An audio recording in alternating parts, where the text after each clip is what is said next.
ठीक है, ठीक परम सर। ओके जी। ਤਾਂ ਮੇਰਾ ਜਿਹੜਾ ਸਵਾਲ ਸੀਗਾ ਵੀ ਸਾਡੇ ਇਤਿਹਾਸ ਦੇ ਵਿੱਚ ਦੋ ਧੜੇ ਬਣੇ ਸੀਗੇ। ਇੱਕ ਵਿਗਿਆਨ ਦੇ ਲਈ, ਵਿਗਿਆਨ ਨੂੰ ਅੱਗੇ ਤੋਰਨ ਲਈ ਤੇ ਵਿਗਿਆਨ ਦੇ ਹਿਸਾਬ ਜਿਵੇਂ ਪੜ੍ਹ ਰਹੇ ਸੀ ਉਸ ਟਾਈਮ 1920 ਦਾ ਜਿਹੜਾ ਦੌਰ ਸੀਗਾ, 1930 ਦਾ ਦੌਰ ਸੀਗਾ, ਤੇ ਉਸ ਟਾਈਮ ਐਲਬਰਟ ਆਇਨਸਟਾਈਨ ਉਹਨਾਂ ਦਾ ਧੜਾ ਜਿਹੜਾ ਸੀ ਉਹ ਇੱਕ ਪਾਸੇ ਸੀਗਾ ਤੇ ਡੀ ਬਰੋਗਲੀ ਹਾਈਜ਼ਨਬਰਗ ਉਹਨਾਂ ਦਾ ਧੜਾ ਇੱਕ ਪਾਸੇ ਸੀ। ਵੀ ਉਹਨਾਂ ਇੱਕ ਬੜਾ ਉਹ ਸਮੂਥ, ਇੱਕ ਪਾਸੇ ਸਮੂਥਨੈਸ ਸੀ ਹੈ ਨਾ ਜੀ, ਇੱਕ ਪਾਸੇ ਪਿਕਸਲਾਈਜੇਸ਼ਨ ਸੀਗੀ ਸ਼ਾਇਦ ਇਸ ਚੀਜ਼ ਲਈ। ਤਾਂ ਕੁਛ ਵੀ ਉਹ ਅਲੱਗ-ਅਲੱਗ ਤਰੀਕੇ ਨਾਲ ਦੱਸਿਆ ਜਾ ਸਕਦਾ ਵੀ ਉਹ ਦੋਨਾਂ 'ਚ ਇੰਨਾ ਵਖਰੇਵਾਂ ਕਿਉਂ ਸੀਗਾ ਔਰ ਰੀਜ਼ਨ ਕੀ ਸੀਗਾ। ਅਗਰ ਉਹ ਰੀਜ਼ਨ ਦੇ ਪਿੱਛੇ ਖਾਸ ਮਕਸਦ ਵੀ ਉਹ ਇੰਨਾ ਵਖਰੇਵਾਂ ਕਿਉਂ ਸੀਗਾ, ਰੀਜ਼ਨ ਕੀ ਸੀਗਾ। ਚਲੋ ਇਹਦੇ ਵਿੱਚ ਨਾ ਮੈਂ ਕਿਉਂ ਪੁੱਛ ਰਿਹਾ, ਕਿਉਂਕਿ ਅੱਜ ਦਾ ਜਿਹੜਾ ਸਾਡਾ ਸੈਮੀਨਾਰ ਸੀਗਾ ਉਹ ਭਾਸ਼ਾ ਦੇ ਆਧਾਰ 'ਤੇ ਸੀਗਾ ਅਤੇ ਤੁਸੀਂ ਭਾਸ਼ਾ ਦੇ ਆਧਾਰ 'ਤੇ ਇਹਦਾ ਜਵਾਬ ਦੇ ਸਕਦੇ ਹੋ, ਵਿਗਿਆਨ ਦੇ ਆਧਾਰ 'ਤੇ ਤਾਂ ਦੇ ਹੀ ਸਕਦੇ ਆਪਾਂ ਸ਼ਾਇਦ ਔਰ ਜਾਣਦੇ ਵੀ ਹਾਂ, ਪਰ ਕੋਈ ਇਹੋ ਜਿਹਾ ਲੌਜਿਕ ਹੈ ਵੀ ਉਹਦੇ ਭਾਸ਼ਾ ਦਾ ਵੀ ਵਿੱਚ ਉਹ ਦੋ ਧੜਿਆਂ ਦੇ ਵਿੱਚ ਲੌਜਿਕ ਹੋ ਸਕਦਾ।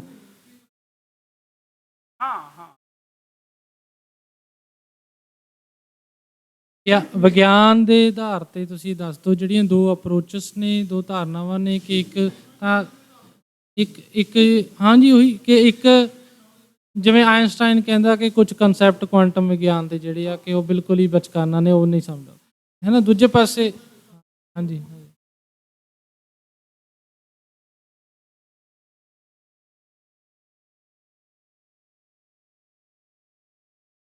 ਜੀ ਠੀਕ ਹੈ। ਚਲੋ ਆਪਾਂ ਇਸ ਸਵਾਲ 'ਤੇ ਵਾਪਸ ਆਉਂਦੇ ਹਾਂ ਕਿ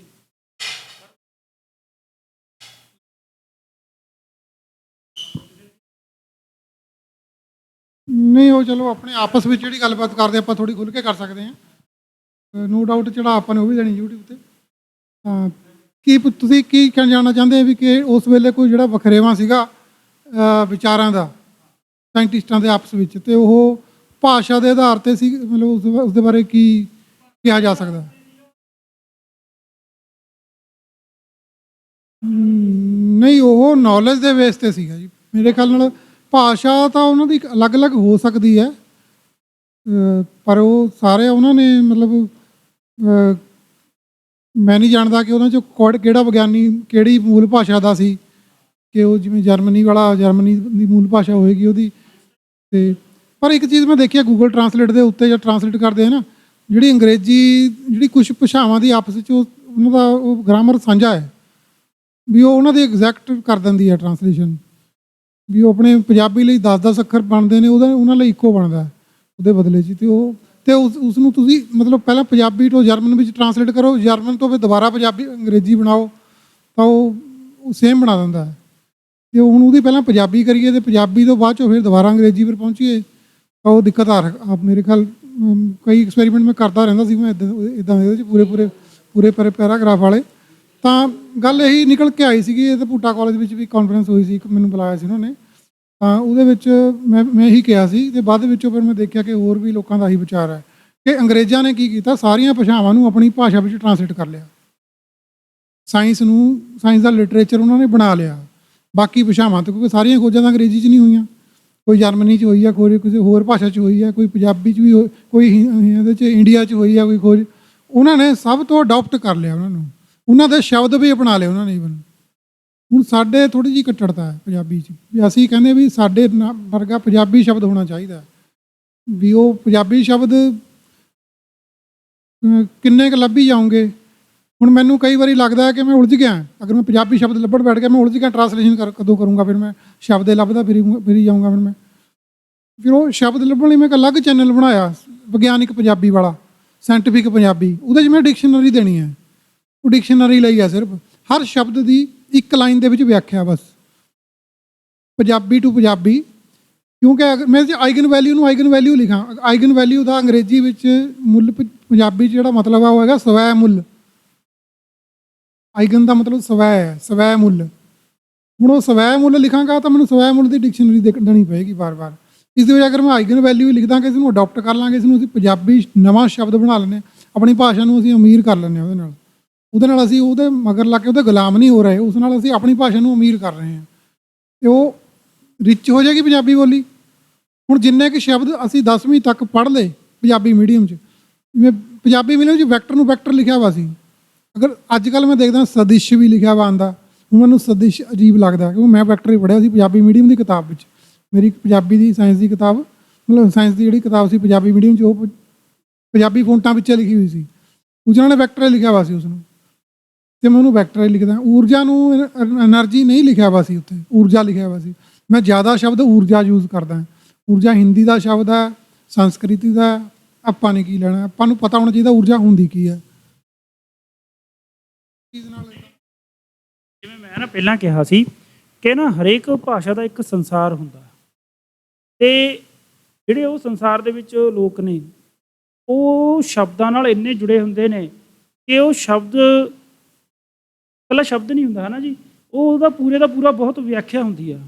ਜਿਵੇਂ ਆਪਾਂ ਪੱਗ ਲੈ ਲਈਏ ਤਾਂ ਪੱਗ ਦੂਜੀ ਭਾਸ਼ਾ ਦੇ ਬੰਦੇ ਨੂੰ ਕੁਛ ਇੱਕ ਕੱਪੜਾ ਲੱਗੂਗਾ, ਪਰ ਸਾਡੇ ਲਈ ਪੱਗ ਇੱਕ ਸੱਭਿਆਚਾਰਕ ਸ਼ਬਦ ਆ ਬਹੁਤ ਜ਼ਬਰਦਸਤ, ਜਿਹਦੇ ਨਾਲ ਬਹੁਤ ਕੁਝ ਜੁੜਿਆ ਹੋਇਆ ਹੈ ਨਾ। ਹਾਂ, ਉਹਨੂੰ ਕੱਪੜਾ ਹੀ ਲਿਖਦਾ ਹੈਗਾ ਹੈ ਨਾ ਜੀ। ਇਸੇ ਤਰੀਕੇ ਨਾਲ ਨਾ ਕਿਤੇ ਬਹੁਤ ਪਹਿਲਾਂ ਦਾ ਮੇਰਾ ਸ਼ਾਇਦ ਕਿਤੇ ਦੇਖਿਆ ਹੋਇਆ ਸੀ ਵੀ ਜਿਹੜਾ ਐਲਬਰਟ ਆਇਨਸਟਾਈਨ ਸੀ ਨਾ ਜੀ, ਉਹ ਰੌਸ਼ਨੀ ਦੇ ਉੱਤੇ ਬਹੁਤ ਉਹਨੇ ਮਗਰ ਪਿਆ ਹੋਇਆ ਸੀ, ਰੌਸ਼ਨੀ ਦੇ ਉੱਤੇ ਹੈ ਨਾ।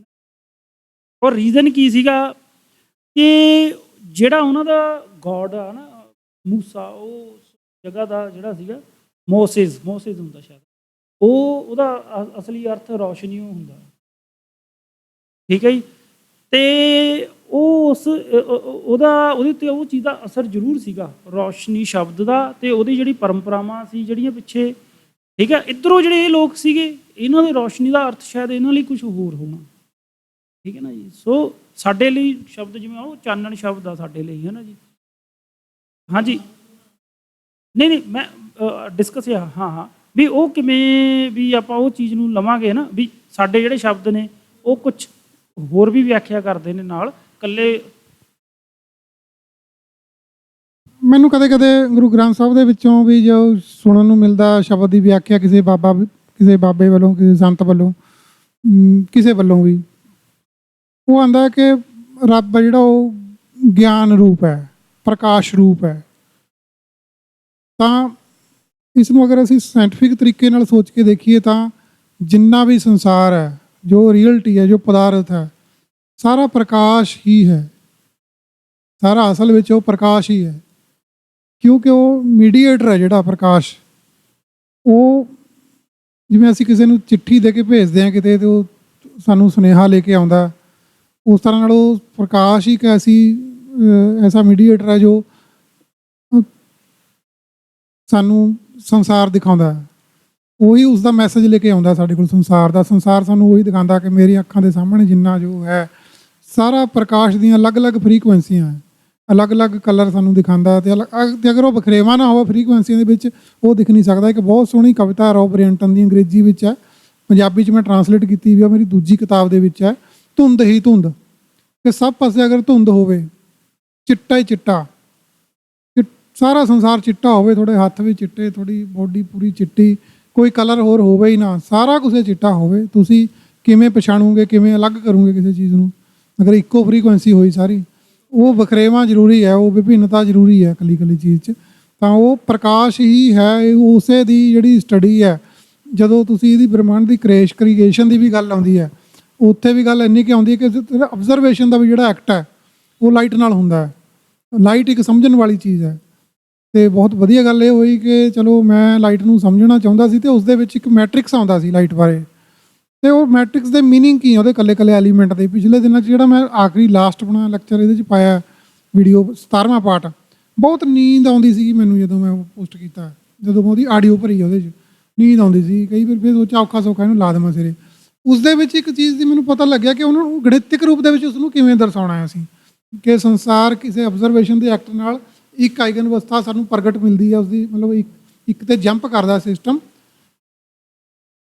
ਅੰਗਰੇਜ਼ਾਂ ਦੇ ਵੀਡੀਓ ਦੇ ਵਿੱਚ ਇਹ ਦੱਸਿਆ ਜਾਂਦਾ ਕਿ ਇਸ ਨੂੰ ਅੱਜ ਤੱਕ ਹਜੇ ਪਤਾ ਨਹੀਂ, ਸਾਡੀ ਜਾਣਕਾਰੀ ਦੀ ਕਮੀ ਹੈ ਇਹ, ਕਿ ਸਾਨੂੰ ਪਤਾ ਨਹੀਂ ਕਿ ਆਬਜ਼ਰਵੇਸ਼ਨ ਦਾ ਐਕਟ ਸੰਸਾਰ 'ਚ ਪ੍ਰਗਟ ਕਿਵੇਂ ਕਰ ਦਿੰਦਾ, ਜਿਹੜੀਆਂ ਵੇਵਜ਼ ਨੇ, ਪ੍ਰੋਬੇਬਿਲਿਟੀਜ਼ ਨੇ, ਉਹਨਾਂ ਨੂੰ ਮੈਨੀਫੈਸਟ ਕਿਵੇਂ ਕਰਦਾ, ਕਿ ਉਹ ਆਬਜ਼ਰਵੇਸ਼ਨ ਦਾ ਐਕਟ ਉਸ ਨੂੰ ਮੈਨੀਫੈਸਟ ਕਰਦਾ।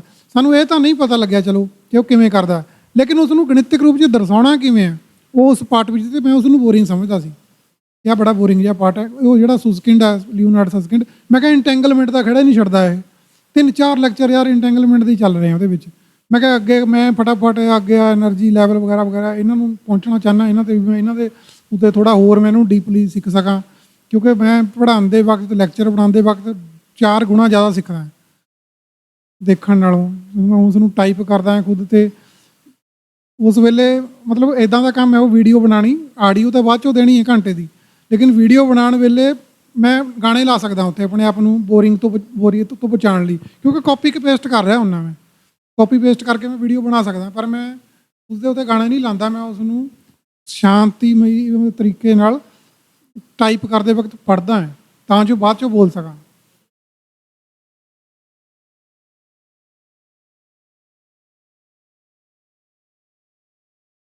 ਐਗਜ਼ਾਮਪਲ ਆ, ਠੀਕ ਹੈ ਜੀ।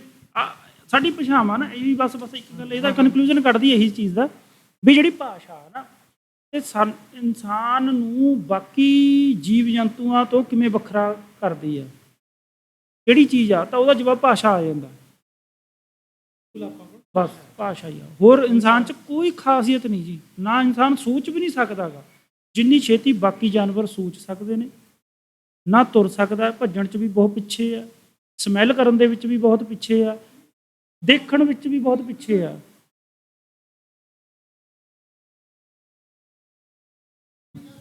ਜਿਹੜੀ ਭਾਸ਼ਾ ਨਾ ਉਹ ਅਸਲ 'ਚ ਆਪਾਂ ਨੂੰ ਵਿਰਾਸਤ 'ਚੋਂ ਮਿਲਦੀ ਆ ਰਹੀ ਆ। ਤੁਸੀਂ ਕਿਹਾ ਕਿ ਆਪਾਂ ਇਹ ਸੈਂਸਿਸ ਗਵਾਤੀਆਂ, ਐਨੀਮਲਸ ਜ਼ਿਆਦਾ ਵਾ, ਕਿਉਂਕਿ ਉਹਨਾਂ ਨੇ ਪੀੜ੍ਹੀ ਦਰ ਪੀੜ੍ਹੀ ਉਹ ਗ੍ਰਹਿਣ ਕਰਨੀਆਂ ਵਾ, ਪਰ ਆਪਾਂ ਨੂੰ ਉਹ ਲਿਖੀਆਂ ਹੋਈਆਂ ਮਿਲ ਰਹੀਆਂ ਵਾ। ਹੁਣ ਆ ਜਦੋਂ ਆਪਾਂ, ਮੈਨੂੰ ਦੱਸਿਆ ਕਿ ਮੈਨੂੰ ਬੈਕ ਪੇਨ ਦੀ ਪ੍ਰੋਬਲਮ ਆ, ਹੁਣ ਹਿਊਮਨਸ ਵਿੱਚ ਆਮ ਹੀ ਆ ਰਹੀ ਆ। ਆਪਣੇ ਜਿਹੜੇ ਸਮਾਨਾਂਤਰ ਚਿੰਪੈਂਜੀ ਆ ਉਹਨਾਂ ਦੀ ਤਾਂ ਪ੍ਰੋਬਲਮ ਹੈ ਨਹੀਂ ਗੀ, ਸ਼ਾਇਦ ਠੀਕ ਆਪਣੀ ਗੱਲ ਛੱਡੋ, ਜਿਹੜੇ ਲੋਕ ਪੜ੍ਹਦੇ ਲਿਖਦੇ ਆ ਉਹਨਾਂ ਨੂੰ ਬੈਕ ਪ੍ਰੋਬਲਮ ਜ਼ਿਆਦਾ ਆਉਂਦੀ ਹੈ। ਜਿਹੜੇ ਖੇਡਦੇ ਆ ਭਲਵਾਨ ਆ, ਆਪਾਂ ਕਹਿੰਦੇ ਉਹਨਾਂ ਨੂੰ ਅਕਲ ਘੱਟ ਹੁੰਦੀ ਆ, ਉਹ ਫਿਜ਼ੀਕਲੀ ਫਿੱਟ ਹੁੰਦੇ ਆ, ਕਿਉਂ? ਕਿਉਂਕਿ ਊਰਜਾ ਦਾ ਆਪਣੇ ਸਰੀਰ 'ਚ ਓਨੀ ਹੋਏ ਨਾ, ਊਰਜਾ ਦਾ ਰੂਪਾਂਤਰ ਹੁੰਦਾ ਵਾ। ਜਦੋਂ ਆਪਾਂ ਦਿਮਾਗ 'ਤੇ ਵੱਧ ਊਰਜਾ ਲਾਵਾਂਗੇ ਤਾਂ ਬੋਡੀ ਨੇ ਵੀਕ ਹੋਣਾ ਹੀ ਹੋਣਾ ਵਾ, ਠੀਕ ਹੈ ਨਾ। ਸੋ ਇਸੇ ਤਰ੍ਹਾਂ ਹੈ ਕਿ ਆਪਾਂ ਜਿਹੜੀ ਸੈਂਸਿਸ ਆ ਖੋ ਰਹੇ ਹਾਂ, ਕਿਉਂਕਿ ਆਪਣਾ ਦਿਮਾਗ ਬਹੁਤ ਜ਼ਿਆਦਾ ਵਿਕਸਿਤ ਹੋ ਰਿਹਾ ਵਾ, ਆਪਾਂ ਲੋੜ ਤੋਂ ਜ਼ਿਆਦਾ ਵਿਕਸਿਤ ਕਰ ਲਿਆ ਆਪਣਾ ਦਿਮਾਗ। ਅਤੇ ਭਾਸ਼ਾ ਉਹ ਆਪਣਾ ਟੂਲ ਆ ਜਿਹੜਾ ਆਪਾਂ ਨੂੰ ਇੰਨੀਆਂ ਸਦੀਆਂ ਤੋਂ ਲਗਾਤਾਰ ਜਾਣਕਾਰੀ ਦਿੰਦਾ ਆ ਰਿਹਾ ਵਾ। ਜੇ ਆਪਾਂ ਪਿੱਛੇ 15ਵੀਂ 16ਵੀਂ ਸਦੀ 'ਚ ਚਲੇ ਜਾਈਏ, ਕੁਛ ਲੋਕ ਆਪਾਂ ਨੂੰ ਇਸ ਤਰ੍ਹਾਂ ਮਿਲ ਜਾਂਦੇ ਸੀ ਜਿਨ੍ਹਾਂ ਨੇ ਸਾਰੀਆਂ ਕਿਤਾਬਾਂ ਪੜ੍ਹੀਆਂ ਹੋਈਆਂ ਸੀ। ਅੱਜ ਕੋਈ ਮਿਲ ਜੂ, ਇੰਨਾ ਜ਼ਿਆਦਾ ਨੌਲੇਜ ਲਿਖੀ ਜਾ ਚੁੱਕੀ ਆ, ਠੀਕ ਹੈ ਨਾ। ਇਟ ਮੀਨਸ ਆਪਾਂ ਨੂੰ ਉਹਦੇ ਲਈ ਮਿਹਨਤ ਘੱਟ ਕਰਨੀ ਪੈ ਰਹੀ ਆ, ਪਰ ਆਪਣਾ ਦਿਮਾਗ ਉਹਨੂੰ ਸਟੋਰ ਕਰਨ ਦੇ ਕੈਪੇਬਲ ਹੋ ਗਿਆ। ਆਪਣੇ ਮਤਲਬ ਜਿਹੜੀ ਆਪਣਾ ਊਰਜਾ ਦਾ ਵੱਡਾ ਹਿੱਸਾ ਉਹ ਦਿਮਾਗ ਵੱਲ ਚਲਾ ਗਿਆ। ਫਿਜ਼ੀਕਲੀ ਆਪਾਂ ਵੀਕ ਹੋ ਰਹੇ ਹਾਂ, ਸੈਂਸਿਸ ਆਪਾਂ ਖਵਾ ਰਹੇ ਹਾਂ। ਪਹਿਲਾਂ ਲੋਕ ਆਪਣੇ ਹੁੰਦੇ ਸੀ, ਜੰਗਲਾਂ 'ਚ ਰਹਿੰਦੇ ਸੀਗੇ, ਉਹਨਾਂ ਨੂੰ ਕਿੰਨੀ ਜੜੀ ਬੂਟੀ ਦਾ ਗਿਆਨ ਸੀ, ਕਿਉਂ? ਉਹਨਾਂ ਨੇ ਆਪ ਲੱਭ ਕੇ ਆਪ ਦਾ ਟ੍ਰੀਟਮੈਂਟ ਆਪ ਕਰਨਾ ਸੀ। ਹੁਣ ਆਪਾਂ ਡਾਕਟਰ ਕੋਲ ਜਾਣਾ ਵਾ, ਆਪਾਂ ਨੂੰ ਦਵਾਈਆਂ ਨੰਬਰ ਯਾਦ ਨਹੀਂ। ਅੱਜ ਪਰਾ ਮੁੰਡਾ ਜੀ ਨੇ ਇੱਕ ਐਗਜ਼ਾਮਪਲ ਦਿੱਤੀ ਵੀ ਉਹਨਾਂ ਨੂੰ 1 ਸਾਲ ਬਾਅਦ ਨੰਬਰ ਯਾਦ ਸੀਗਾ, ਠੀਕ ਹੈ ਨਾ। ਆਪਾਂ ਜਦੋਂ ਫੋਨ ਦੇ ਉੱਪਰ ਨੰਬਰ ਡਾਇਲ ਕਰਦੇ, ਆਪਾਂ ਨੂੰ ਕਿੰਨੇ ਨੰਬਰ ਯਾਦ ਆਉਂਦੇ ਸੀ ਘੁਮਾ ਕੇ। ਹੁਣ ਆਪਾਂ ਨੂੰ ਕਈ ਵਾਰ ਆਪਦਾ ਨੰਬਰ ਵੀ ਕੱਢ ਕੇ ਦੇਖਣਾ ਪੈਂਦਾ, ਯਾਰ ਮੇਰਾ ਨੰਬਰ ਆ ਲਾ, ਠੀਕ ਹੈ ਨਾ ਜੀ। ਹਾਂਜੀ, ਲੋੜ ਨਹੀਂ, ਆਪਾਂ ਲੋੜ ਦੇ ਅਨੁਸਾਰ ਬਸ ਭਾਸ਼ਾ ਆਪਣਾ ਉਹ ਟੂਲ ਆ ਜਿਹਦੇ ਨਾਲ ਆਪਾਂ ਨੂੰ ਸਦੀਆਂ ਤੋਂ ਨੌਲੇਜ ਮਿਲਦੀ ਆ ਰਹੀ ਆ। ਤਾਂ ਇਹੀ ਆਪਣਾ ਵਖਰੇਵਾਂ ਜਿਹੜਾ ਬਾਕੀ ਐਨੀਮਲਸ ਤੋਂ ਆਪਾਂ ਨੂੰ ਵੱਖ ਕਰ ਰਿਹਾ। ਪਹਿਲਾਂ ਉੱਥੋਂ ਚਲੋ ਮਾੜੀ ਜਿਹੀ ਗੱਲ ਕਰਦੇ ਹਾਂ, ਜਿਹੜੀ ਇਹਨਾਂ ਨੇ ਕਹੀ ਕਿ ਉਸ ਵੇਲੇ ਜਦੋਂ 1920 ਦਾ ਟਾਈਮ ਸੀਗਾ ਵੀ 2 ਧਾਰਨਾਵਾਂ ਸੀਗੀਆਂ। ਇੱਕ ਸੀਗੀ ਬਈ ਥੋੜ੍ਹੀ ਜਿਹੀ ਕੁਆਂਟਮ ਫਿਜ਼ਿਕਸ ਵੱਲ ਝੁਕਦੀ ਸੀਗੀ, ਜਿਹਦੇ ਵਿੱਚ ਜੋ ਧਰਾਤਲ 'ਤੇ ਹੈ, ਮਤਲਬ ਮੈਟਰ ਦੇ ਧਰਾਤਲ 'ਚ ਮਤਲਬ ਮੂਲ ਦੇ ਵਿੱਚ ਜੋ ਪਿਆ ਉਹ ਤਰੰਗ ਹੈ ਜਾਂ ਉਹ ਵੇਵ ਹੈ, ਠੀਕ ਹੈ। ਇੱਕ ਕਹਿੰਦੇ ਸੀਗੇ ਨਹੀਂ, ਉਹਦੇ ਮੂਲ ਦੇ ਵਿੱਚ ਜੋ ਪਿਆ ਉਹ ਕਣ ਹੈ, ਠੀਕ ਹੈ, ਉਹਦੇ ਵਿੱਚ ਕੋਈ ਪਾਰਟੀਕਲ ਹੈ ਨਾ, ਇਹ ਚੀਜ਼ ਹੈ। ਇਹਨੂੰ ਲੇਕਿਨ ਬਾਅਦ ਵਿੱਚ ਇਹ ਆਇਆ ਜਦੋਂ ਡੂਅਲ ਨੇਚਰ ਦੀ ਗੱਲ ਹੋਈ ਕਿ ਉਹ ਇੱਕੋ ਹੀ ਚੀਜ਼ ਹੈ, ਉਹ ਕਦੇ ਕਣ ਤੁਹਾਨੂੰ ਪ੍ਰਗਟ ਹੁੰਦਾ, ਕਦੇ ਉਹ ਤਰੰਗ ਦੇ ਰੂਪ 'ਚ ਪ੍ਰਗਟ ਹੁੰਦਾ ਤੁਹਾਡੇ ਸਾਹਮਣੇ। ਬਿਗ ਬੈਂਗ ਦੀ ਥਿਊਰੀ ਇੱਥੇ ਨਹੀਂ, ਬਿਗ ਬੈਂਗ ਦੀ ਥਿਊਰੀ ਦੀ ਇੱਥੇ ਥਾਂ ਨਹੀਂ ਹੈ, ਇਹ ਤੋਂ ਪਿੱਛੇ ਹੈ। ਜਦੋਂ ਇਹ ਦੋਨੋਂ ਚੀਜ਼ਾਂ ਜਦੋਂ ਬਣੀਆਂ ਉਦੋਂ ਬਿਗ ਬੈਂਗ ਹੋਇਆ। ਜਦੋਂ ਵੀ ਬਿਗ ਬੈਂਗ ਹੋਇਆ ਉਦੋਂ ਇੱਕ ਕ੍ਰੀਏਸ਼ਨ ਬਣੀ, ਸੰਰਚਨਾ ਬਣੀ। ਉਹ ਸੰਰਚਨਾ ਨੂੰ ਹਾਲੇ ਸਮਝਣ ਦੀ ਕੋਸ਼ਿਸ਼ ਹੋ ਰਹੀ ਆ ਕਿ ਉਹ ਸੰਰਚਨਾ ਦੇ ਮੂਲ ਦੇ ਵਿੱਚ ਵੇਵ ਹੈ, ਤਰੰਗ ਹੈ, ਜਾਂ ਉਸ ਸੰਰਚਨਾ ਦੇ ਮੂਲ ਦੇ ਵਿੱਚ ਕਣ ਹੈ। ਇਹ ਇੱਕ ਕੁਐਸਚਨ ਸੀਗਾ। ਬਾਅਦ ਚੋਂ ਇਹ ਕਿਹਾ ਵੀ ਇਹ ਦਰਅਸਲ ਦੋ ਅਲੱਗ-ਅਲੱਗ ਨਹੀਂ ਹੈਗੇ, ਇੱਕੋ ਹੀ ਚੀਜ਼ ਹੈ। ਇਹ ਤੁਹਾਨੂੰ ਕਿਸੇ ਕੰਡੀਸ਼ਨ 'ਚ ਉਹ ਕਣ ਦਿਖਦਾ, ਕਿਸੇ ਕੰਡੀਸ਼ਨ 'ਚ ਉਹ ਤਰੰਗ ਦਿਖਦੀ ਆ। ਉਹ ਤੋਂ ਪਿੱਛੇ ਜਾਂਦੇ ਆ ਜਦੋਂ ਇਹ ਸਾਰਾ ਕੁਝ ਹੀ ਬਣਿਆ, ਤਰੰਗ ਚਾਹੇ ਕਣ ਚਾਹੇ ਜੋ ਵੀ ਹੈ, ਉੱਥੇ ਬਿਗ ਬੈਂਗ ਹੈ। ਠੀਕ ਹੈ, ਉਹ ਬਿਗ ਬੈਂਗ ਵੀ ਕਹਿੰਦੇ ਆ ਹੁਣ ਰੋਜਰ ਪੈਨਰੋਸ ਇਹੀ ਕਹਿ ਕੇ ਹਲੇ ਉਹ ਜਿਉਂਦਾ, ਜਿਹਨੂੰ ਲੇਟੈਸਟ ਫਿਜ਼ਿਕਸ ਦਾ ਮਿਲਿਆ ਨੋਬਲ ਪ੍ਰਾਈਜ਼, ਉਹ ਕਹਿੰਦਾ ਇਹ ਤੋਂ ਪਹਿਲਾਂ ਵੀ ਬ੍ਰਹਿਮੰਡ ਹੋਏ ਨੇ ਤੇ ਹੁੰਦੇ ਹੀ ਰਹਿਣਗੇ, ਇਹ ਤੋਂ ਬਾਅਦ ਵੀ ਹੁੰਦੇ ਹੀ ਰਹਿਣਗੇ।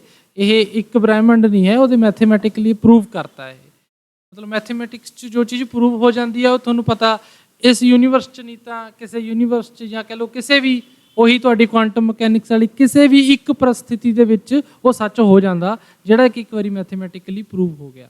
ਉਹ ਕਿਸੇ ਨਾ ਕਿਸੇ ਪਰਿਸਥਿਤੀ 'ਚ ਸੱਚ ਹੋ ਜਾਂਦਾ। ਹਾਂ, ਆਪਣੇ ਸਾਹਮਣੇ ਕਦੋਂ ਆਊਗਾ ਉਹ ਆਪਾਂ ਕਹਿ ਨਹੀਂ ਸਕਦੇ, ਜੋ ਆਪਾਂ ਆਬਜ਼ਰਵ ਕਰਾਂਗੇ। ਅਕਸਰ ਅਸੀਂ ਬੈਠ ਕੇ ਦੋਨੋਂ ਜਣੇ ਦੀ ਸਾਡੀ ਸੰਗਤ ਹੁੰਦੀ ਆ ਆਪਸ ਵਿੱਚ ਜ਼ਿਆਦਾਤਰ। ਅੱਜ ਆਪਾਂ ਜ਼ਿਆਦਾ ਜਣੇ ਜੁੜੇ ਆ, ਕੋਈ ਜ਼ਿਆਦਾ ਵੱਡੀ ਕਾਢ ਕੱਢ ਸਕਦੇ ਆ ਸ਼ਾਇਦ। ਇੱਕ ਜਣੇ ਨਹੀਂ ਕੱਢ ਦੇਣੇ ਜੀ ਕਿਸੇ ਨੇ, ਗੱਲਾਂ ਵਿੱਚ ਕਾਢ ਬਣ ਜਾਂਦੀ ਹੈ ਜੀ। ਕੋਈ ਕਾਢ ਖੋਜ ਜਾਂ ਕੋਈ ਐਸੀ ਨੌਲੇਜ ਦਾ ਐਸਾ ਨੁਕਤਾ ਹੱਥ ਵਿੱਚ ਆ ਜਾਂਦਾ, ਇਸਨੂੰ ਸਤ ਸੰਗਤ ਕਹਿੰਦੇ। ਜਿਵੇਂ ਵੀ ਸਤ ਸੰਗਤ ਵਿੱਚ ਰੱਬ ਨਿਕਲਿਆ ਹੁੰਦਾ, ਉਸ ਤਰ੍ਹਾਂ ਨਾਲ ਇਹ ਉਹ ਚੀਜ਼ ਹੈ ਜੀ। ਹਾਂਜੀ, ਉਹ ਸਿੰਪਲ ਜਿਹਾ ਮੇਰਾ ਕੁਐਸਚਨ ਆ, ਉਹ ਕਾਮਨ ਸਿੰਪਲ ਜਿਹਾ ਕੁਐਸਚਨ ਆ। ਮੈਂ ਕਹਿੰਦਾ ਹੁੰਦਾ ਵੀ ਕਿ ਕੁਛ ਨਾ ਸੋਚੋ ਹੋਰ, ਚਾਹੇ ਇੱਕ ਸਿੰਪਲ ਪ੍ਰਸ਼ਨ ਤੇ ਦਿਮਾਗ ਲਾ ਲਓ ਕਿ ਕੋਈ ਨਵਾਂ ਵਿਚਾਰ ਕੀ ਅੱਜ ਤੱਕ 7 ਅਰਬ 8 ਅਰਬ ਲੋਕਾਂ ਨੇ ਕੋਈ ਐਸਾ ਵਿਚਾਰ ਨਵਾਂ ਆਇਆ ਹੈ ਕਿਸੇ ਦੇ ਮਨ ਦੇ ਵਿੱਚ ਜਿਹੜਾ ਪਹਿਲਾਂ ਕਿਸੇ ਹੋਰ ਨੇ ਨਾ ਸੋਚਿਆ ਹੋਵੇ? ਇੱਕ ਪੁਆਇੰਟ, ਜੇ ਉਹ ਆਇਆ ਹੈ ਇਹਦਾ ਮਤਲਬ ਉਹ ਇੱਕ ਨਿਊ ਕ੍ਰੀਏਸ਼ਨ ਹੈ। ਉਹ ਨਿਊ ਕ੍ਰੀਏਸ਼ਨ ਆ ਜਿਹੜੀ ਇਸ ਸੰਸਾਰ 'ਚ ਪਹਿਲੀ ਵਾਰੀ ਪ੍ਰਗਟ ਹੋਈ ਆ। ਫਿਰ ਉਹਦਾ ਸੋਰਸ ਕੀ ਹੈ? ਠੀਕ ਹੈ, ਉਹ ਦੂਜਾ ਕੁਐਸਚਨ ਹੋ ਜਾਂਦਾ। ਪਹਿਲਾ ਕੁਐਸਚਨ ਇਹੀ ਹੈ ਕਿ ਇਹ ਕੋਈ ਵੀ ਨਵਾਂ ਵਿਚਾਰ ਉਤਪੰਨ ਹੋ ਸਕਦਾ ਇਸ ਸ੍ਰਿਸ਼ਟੀ 'ਚ, ਨਵਾਂ ਵਿਚਾਰ ਜੋ ਕਿਸੇ ਦੇ ਵੀ ਆਏ ਨਹੀਂ। ਉਹ ਇੱਕ ਕੁਐਸਚਨ ਹੀ ਪੂਰਾ ਕਰ ਰਹੇ ਹਾਂ ਬਸ, ਤੁਹਾਡਾ ਮੈਂ ਲੈਣਾ ਜਵਾਬ। ਉਹ ਐਵੇਂ ਨਹੀਂ ਹੋਣਾ ਚਾਹੀਦਾ ਕਿ ਮਤਲਬ ਕਿਸੇ ਹੋਰ ਨੇ ਕਿਤੇ ਸੋਚਿਆ ਹੋਊਗਾ, ਆਪਾਂ ਕਿਤੇ ਪੜ੍ਹਿਆ ਹੋਊਗਾ, ਉਹੀ ਚੀਜ਼ ਮੇਰੇ ਸੇਮ ਮਨ 'ਚ ਆ ਗਈ, ਜਾਂ ਉਹ ਜਿਹੜੀ ਮਨ 'ਚ ਆਈ ਹੋਈ ਹੈ ਚੀਜ਼ ਉਹਦੇ 'ਚ ਕੋਈ ਨਵੀਨ ਵਾਧਾ ਕੀਤਾ ਹੋਵੇ, ਆਪਾਂ ਕੋਈ ਨਿਊ ਇਨਫੈਂਸ਼ਨ ਕੀਤੀ ਹੋਵੇ ਉਸ ਵਿਚਾਰ ਦੇ ਵਿੱਚ। ਉਹ ਨਵੀਂ ਜਾਣਕਾਰੀ ਜੇ ਕਿਸ ਇਨਸਾਨ ਕੋਲ ਆਈ ਆ ਕਿਤੋਂ, ਤਾਂ ਫਿਰ ਉਹਦੀ ਕੁਐਸਚਨ ਆ ਵੀ ਉਹ ਕੀ, ਉਹਦਾ ਸੋਰਸ ਕੀ ਆ ਨਵੀਂ ਜਾਣਕਾਰੀ ਦਾ। ਅੱਜ ਨਵੀਂ ਜਾਣਕਾਰੀ ਮਨ ਵਿੱਚ ਆਈ, ਜਦ ਮੈਂ ਬਾਅਦ ਵਿੱਚੋਂ ਫਿਰ 2 ਮਿੰਟ ਲਏ, ਮੈਂ ਮੋਟੀਵੇਸ਼ਨ ਕੀਤਾ ਸੀ ਜਿਹੜਾ ਵੀ ਇੱਕ ਕਮ ਸੇ ਕਮ ਲਾਟਰੀ ਦੀ ਟਿਕਟ ਤਾਂ ਲੈ ਲਓ, ਤਾਂ ਇਨਾਮ ਤਾਂ ਹੀ ਨਿਕਲੂਗਾ। ਉਹ ਚੀਜ਼ ਕੁਆਂਟਮ ਮਕੈਨਿਕਸ ਦੇ ਵਿੱਚ ਸਮਝ ਆਉਂਦੀ ਹੈ ਕਿ ਜਿਹੜਾ ਅਬਜ਼ਰਵੇਬਲ ਹੈ ਉਸ ਦੇ ਵਿੱਚ ਫਿੱਟ ਕੀਤਾ ਹੋਇਆ ਉਹ ਆਈਗਨ ਵੈਕਟਰ ਫਿੱਟ ਹੋਣਾ ਚਾਹੀਦਾ ਉਸ ਦੇ ਵਿੱਚ। ਜੇ ਉਹ ਹੋਊਗਾ ਨਹੀਂ ਤਾਂ ਉਹਦਾ ਨਤੀਜੇ 'ਚ ਕੁਛ ਨਹੀਂ ਨਿਕਲਣਾ। ਫਿਰ ਉਹ ਮੈਂ ਉਹਦਾ ਬਕਾਇਦਾ ਫਾਰਮੂਲਾ ਬਣਾ ਸਕਦਾ ਉਸ ਚੀਜ਼ ਦਾ, ਇੱਛਾ ਲਿਖ ਕੇ ਵਿੱਚ। ਇੱਛਾ ਇੱਕ ਐਲੀਮੈਂਟ, ਐਜ਼ ਏ ਐਲੀਮੈਂਟ ਤੁਸੀਂ ਇੱਛਾ ਨੂੰ ਯੂਜ਼ ਕਰ ਦਿਓ ਜੀ, ਫਿੱਟ ਕਰ ਦਿਓ ਉੱਤੇ, ਤੇ ਉਹਦਾ ਬਕਾਇਦਾ ਫਾਰਮੂਲਾ ਬਣ ਸਕਦਾ। ਯਾਨੀ ਕਿ ਉਹਨਾਂ ਲੋਕਾਂ ਨੂੰ ਯਕੀਨ ਦਿਲਾਉਣ ਲਈ ਕਿ ਇਹ ਵਰਕ ਕਰੂਗਾ, ਕਿਉਂਕਿ ਕਰਦਾ, ਕਿਉਂਕਿ ਸਾਇੰਸ ਕਹਿੰਦੀ ਹੈ ਇਹ। ਕਿ ਪੋਜ਼ਿਟਿਵ ਮਾਈਂਡ ਨਾਲ ਬਹੁਤ ਕੁਝ ਹੁੰਦਾ। ਸਾਡੇ ਕੋਲ ਸਾਇੰਸ, ਆਪਾਂ ਤਕੜੇ ਬਾਬੇ ਆ, ਸਾਡੇ ਕੋਲ ਸਾਇੰਸ ਹੈ।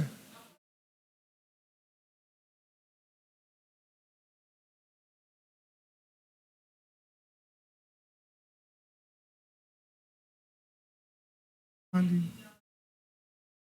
ਉਸ ਨੂੰ ਇੰਪਲੀਮੈਂਟ ਕਰ ਸਕਦੇ ਹਾਂ, ਉਸ 'ਚ ਫਿਜ਼ਿਕਸ ਬਣਾ ਸਕਦੇ ਹਾਂ, ਮੈਥਮੈਟਿਕਸ ਦੀ।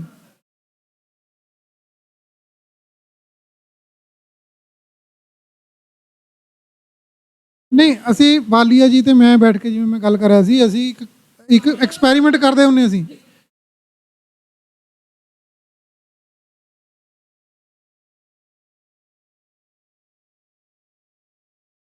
ਜਿਹੜਾ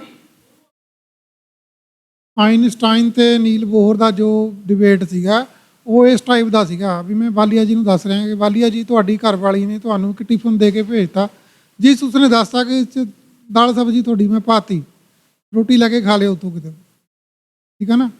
ਤੇ ਹੁਣ ਉਹਦੇ 'ਚ ਦਾਲ ਪਾਈ ਹੈ, ਸਬਜ਼ੀ ਪਾਈ ਹੈ, 2 ਸੰਭਾਵਨਾਵਾਂ ਦੇਤੀਆਂ ਉਸਨੇ। ਦੱਸਿਆ ਨਹੀਂ ਵੀ ਦਾਲ ਪਾਈ ਹੈ ਕਿ ਸਬਜ਼ੀ ਪਾਈ ਹੈ। ਫਿਰ ਵਾਲੀਆ ਜੀ ਅੰਦਾਜ਼ਾ ਲਾ ਕੇ ਇਕੁਏਸ਼ਨ ਬਣਾਉਂਦੇ ਆ ਇੱਕ ਡੱਬਾ ਖੋਲ੍ਹਣ ਤੋਂ ਪਹਿਲਾਂ ਵੀ ਇਹਦੇ 'ਚ ਉਹਨੂੰ ਪਤਾ ਅਚਾਰ ਮੈਂ ਖਾਂਦਾ ਨਹੀਂ, ਅਚਾਰ ਵਾਲਾ ਐਲੀਮੈਂਟ ਹੋਣਾ ਨਹੀਂ ਉੱਥੇ, ਜ਼ੀਰੋ। ਅਤੇ ਉੱਥੇ ਦੂਜੀ ਡਿਮੈਂਸ਼ਨ ਹੈ ਜਿਹੜੀ ਉਹਨੂੰ ਪਤਾ ਮੈਂ ਕਰੇਲੇ ਨਹੀਂ ਖਾਂਦਾ, ਕਰੇਲੇ ਵੀ ਨਹੀਂ ਹੋਣੇ, ਜੇ ਸਬਜ਼ੀ ਹੋਊਗੀ ਤਾਂ ਕਾਹਦੀ ਹੋਊਗੀ ਦਾ ਮਤਲਬ ਇੱਦਾਂ ਕਰਕੇ ਚਲੋ ਦੋ ਆਪਸ਼ਨਾਂ ਬਣਾਤੀਆਂ ਉਹਨਾਂ ਨੇ ਸ਼੍ਰੋਡਿੰਜਰ ਦੀ ਬਿੱਲੀ ਵਾਲੀਆਂ ਕਿ ਦਾਲ ਹੈ ਕਿ ਸਬਜ਼ੀ ਹੈ। ਜਦ ਤੱਕ ਖੋਲ੍ਹ ਨਹੀਂ ਲੈਂਦੇ ਜੀ, ਜਦ ਤੱਕ ਪਤਾ ਨਹੀਂ ਲੱਗਣਾ ਇਹਨਾਂ ਲਈ ਉਹ ਬਣੀ ਰਹਿੰਦੀ ਹੈ ਪ੍ਰੋਬੇਬਿਲਿਟੀ। ਉਹ ਮੈਂ ਅੱਜ ਕੱਲ੍ਹ ਜਿੰਨੇ ਲੈਕਚਰ ਪਾਏ ਉਹਦੇ 'ਚ ਉਹ ਏਲਿਸ ਤੇ ਬੌਬ ਵਾਲੀ,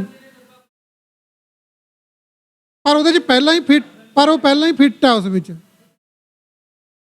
ਹੁਣ ਆਈਨਸਟਾਈਨ ਕਹਿੰਦਾ ਸੀ ਵੀ ਇਹ ਤਾਂ ਤੁਸੀਂ ਪ੍ਰੀ ਡਿਸਟਿੰਕਟ ਕੀਤਾ ਵਾ, ਪਹਿਲਾਂ ਹੀ ਕੀਤਾ ਵਾ, ਉਹਦੇ 'ਚ ਪਹਿਲਾਂ ਹੀ ਉਹਨੇ ਤਾਂ ਪਾਤੀ, ਉਹਨੂੰ ਤਾਂ ਪਤਾ, ਥਰਡ ਪਰਸਨ ਤਾਂ ਪਤਾ ਹੀ ਹੈ।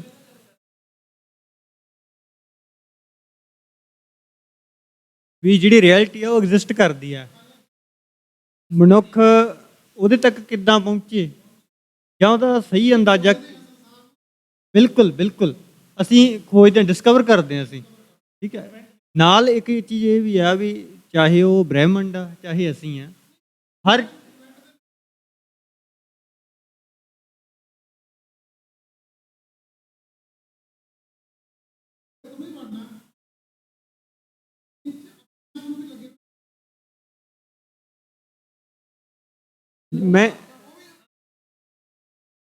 ਮੈਂ ਥੋੜਾ ਜਿਹਾ ਸੈਕਸ਼ਨ ਬੋਲਣਾ ਚਾਹੂੰਗਾ ਇੱਥੇ ਵੀ ਮੈਂ ਇੱਕ ਫਿਲੋਸਫਰ ਨੂੰ ਪੜ੍ਹ ਰਿਹਾ ਸੀ, ਉਹ ਕਹਿੰਦਾ ਆਪਾਂ ਕੀ ਕਰਦੇ ਹਾਂ ਕਿ ਜੋ ਸਮਾਜ ਆ ਜਾਂ ਹਰ ਚੀਜ਼ ਆ, ਐਵਰੀਥਿੰਗ ਇਨ ਚੇਂਜ, ਗਤੀ 'ਚ ਆ, ਹਰ ਚੀਜ਼ ਲਗਾਤਾਰ ਨਿਰੰਤਰ ਗਤੀ 'ਚ ਆ, ਉਹਦੇ ਅੰਦਰ ਵੀ ਗਤੀ ਹੈ ਅਤੇ ਉਹ ਖੁਦ ਵੀ ਗਤੀ 'ਚ ਆ। ਦੋ ਤਰ੍ਹਾਂ ਦੀ ਗਤੀ ਹੈ, ਅਸੀਂ ਹਾਂ, ਸਾਡੇ ਅੰਦਰ ਵੀ ਇੱਕ ਚੇਂਜ ਚੱਲ ਰਹੀ ਹੈ ਲਗਾਤਾਰ, ਅਤੇ ਅਸੀਂ ਖੁਦ ਬਾਹਰੀ ਰੂਪ 'ਚ ਵੀ ਗਤੀ 'ਚ ਹਾਂ।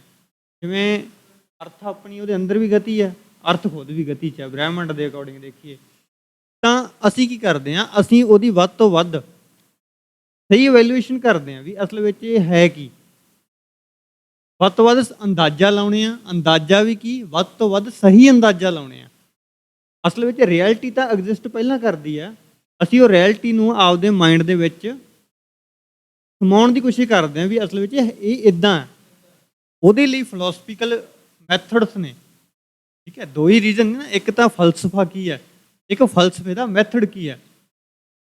ਇੱਕ ਸਾਡੀ ਆਈਡੀਓਲੋਜੀ, ਦੂਸਰਾ ਆਈਡੀਓਲੋਜੀਕਲ ਮੈਥਡ। ਪਹਿਲਾਂ ਤਾਂ ਸਾਡੇ ਮਨ 'ਚ ਜਿਵੇਂ ਇੱਕ ਵਿਚਾਰ ਹੁੰਦਾ ਵੀ ਯਾਰ ਬ੍ਰਹਿਮੰਡ ਇਹ ਚੀਜ਼ ਆ, ਉਹਨੂੰ ਸਮਝਣ ਦੇ ਲਈ ਫਿਰ ਆਪਾਂ ਇੱਕ ਮੈਥਡ ਲਾਉਣੇ ਆ, ਠੀਕ ਹੈ ਨਾ। ਇਹਦੇ ਵਿੱਚ ਦੋ ਚੀਜ਼ਾਂ ਨੇ, ਮੈਥਡ ਲਾ ਕੇ ਸਮਝਣਾ ਜਾਂ ਸਮਝੀ ਹੋਈ ਚੀਜ਼ ਨੂੰ ਬਾਅਦ 'ਚ ਮੈਥਡ ਲਾ ਲੈਣਾ। ਜੇ ਤੁਸੀਂ ਰਿਜ਼ਲਟ ਪਹਿਲਾਂ ਕੱਢੀ ਬੈਠੇ ਹੋ, ਫਾਰਮੂਲਾ ਬਾਅਦ 'ਚ ਲਾਉਣੇ, ਮੇਰੇ ਖਿਆਲ 'ਚ ਉਹ ਗਲਤ ਆ, ਠੀਕ ਹੈ। ਇਹ ਨਾਨ ਸਾਇੰਟੀਫਿਕ ਹੋ ਗਿਆ। ਜੇ ਅਸੀਂ ਇੱਕ ਫਾਰਮੂਲਾ ਲਾ ਕੇ ਫਿਰ ਰਿਜ਼ਲਟ ਕੱਢਦੇ ਹਾਂ ਅਤੇ ਉਹ ਰਿਜ਼ਲਟ ਅਪਰੂਵ, ਜਿਵੇਂ ਆਪਾਂ ਨਹੀਂ ਵੈਰੀਫਿਕੇਸ਼ਨ ਕਰਦੇ ਹੁੰਦੇ, ਹਾਂ ਰਿਜ਼ਲਟ ਇੰਨਾ ਹੀ ਸੀ, ਬਾਅਦ 'ਚ ਨੂੰ ਵੈਰੀਫਾਈ ਕਰਦੇ ਹਾਂ ਓਨਾ ਹੀ ਆ ਗਿਆ, ਠੀਕ ਹੈ।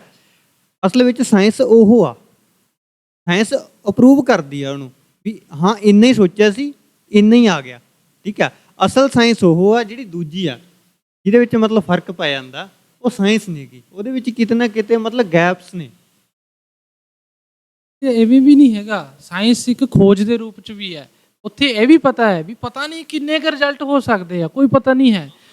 ਉਸ ਤਰ੍ਹਾਂ ਵੀ ਸਾਇੰਸ ਹੈ ਕਿ ਆਪਾਂ ਸਿਰਫ ਉਸ ਨੂੰ ਬਿਨਾਂ ਅੰਦਾਜ਼ਾ ਲਾਏ ਵੀ ਖੋਜ ਸਕਦੇ ਹਾਂ, ਆਪਾਂ ਕਿਸੇ ਚੀਜ਼ ਵੱਲ ਬਿਨਾਂ ਅੰਦਾਜ਼ਾ ਲਾਏ ਵੀ ਤੁਰ ਸਕਦੇ ਹਾਂ। ਜਿਹੜਾ ਸਾਡਾ ਭਾਸ਼ਾ ਵਾਲਾ, ਮੈਂ ਤਾਂ ਉਹੀ ਵਰਡ ਫਿਰ ਦੁਬਾਰਾ ਯੂਜ਼ ਕਰਨ ਲੱਗਿਆ, ਸੰਸਾਰ ਵਾਲਾ, ਵੀ ਹਰੇਕ ਮਨੁੱਖ ਨੇ ਨਾ ਸੰਸਾਰ ਸਿਰਜਿਆ, ਆਪਣਾ ਸੰਸਾਰ ਸਿਰਜਿਆ ਹੋਇਆ, ਠੀਕ ਹੈ ਨਾ। ਉਹਨੂੰ ਸਮਝਣ ਲਈ ਅਤੇ ਇੱਕ ਭਾਸ਼ਾ ਜਿਹੜੀ, ਉਹ ਇੱਕ ਭਾਸ਼ਾ ਦਾ ਜਿਹੜਾ ਖੇਤਰ ਆ, ਜਿਹੜੇ ਲੋਕਾਂ ਦਾ ਖੇਤਰ ਆ, ਉਹਨਾਂ ਨੇ ਇੱਕ ਸੰਸਾਰ ਸਿਰਜਿਆ ਹੋਇਆ ਆਲੇ ਦੁਆਲੇ ਦੀਆਂ ਚੀਜ਼ਾਂ ਨੂੰ ਸਮਝਣ ਲਈ। ਆਪਾਂ ਉਹਨਾਂ ਨੂੰ ਸੇਬ ਕਹਿ ਲਓ, ਕੇਲਾ ਕਹਿ ਲਓ, ਉਹ ਕਿਸੇ ਵਰਡ ਨੇ, ਜਿਹੜੇ ਸਪੈਸ਼ਲ ਵਰਡਸ ਨੇ ਨਾ, ਹੈ ਨਾ ਜੀ।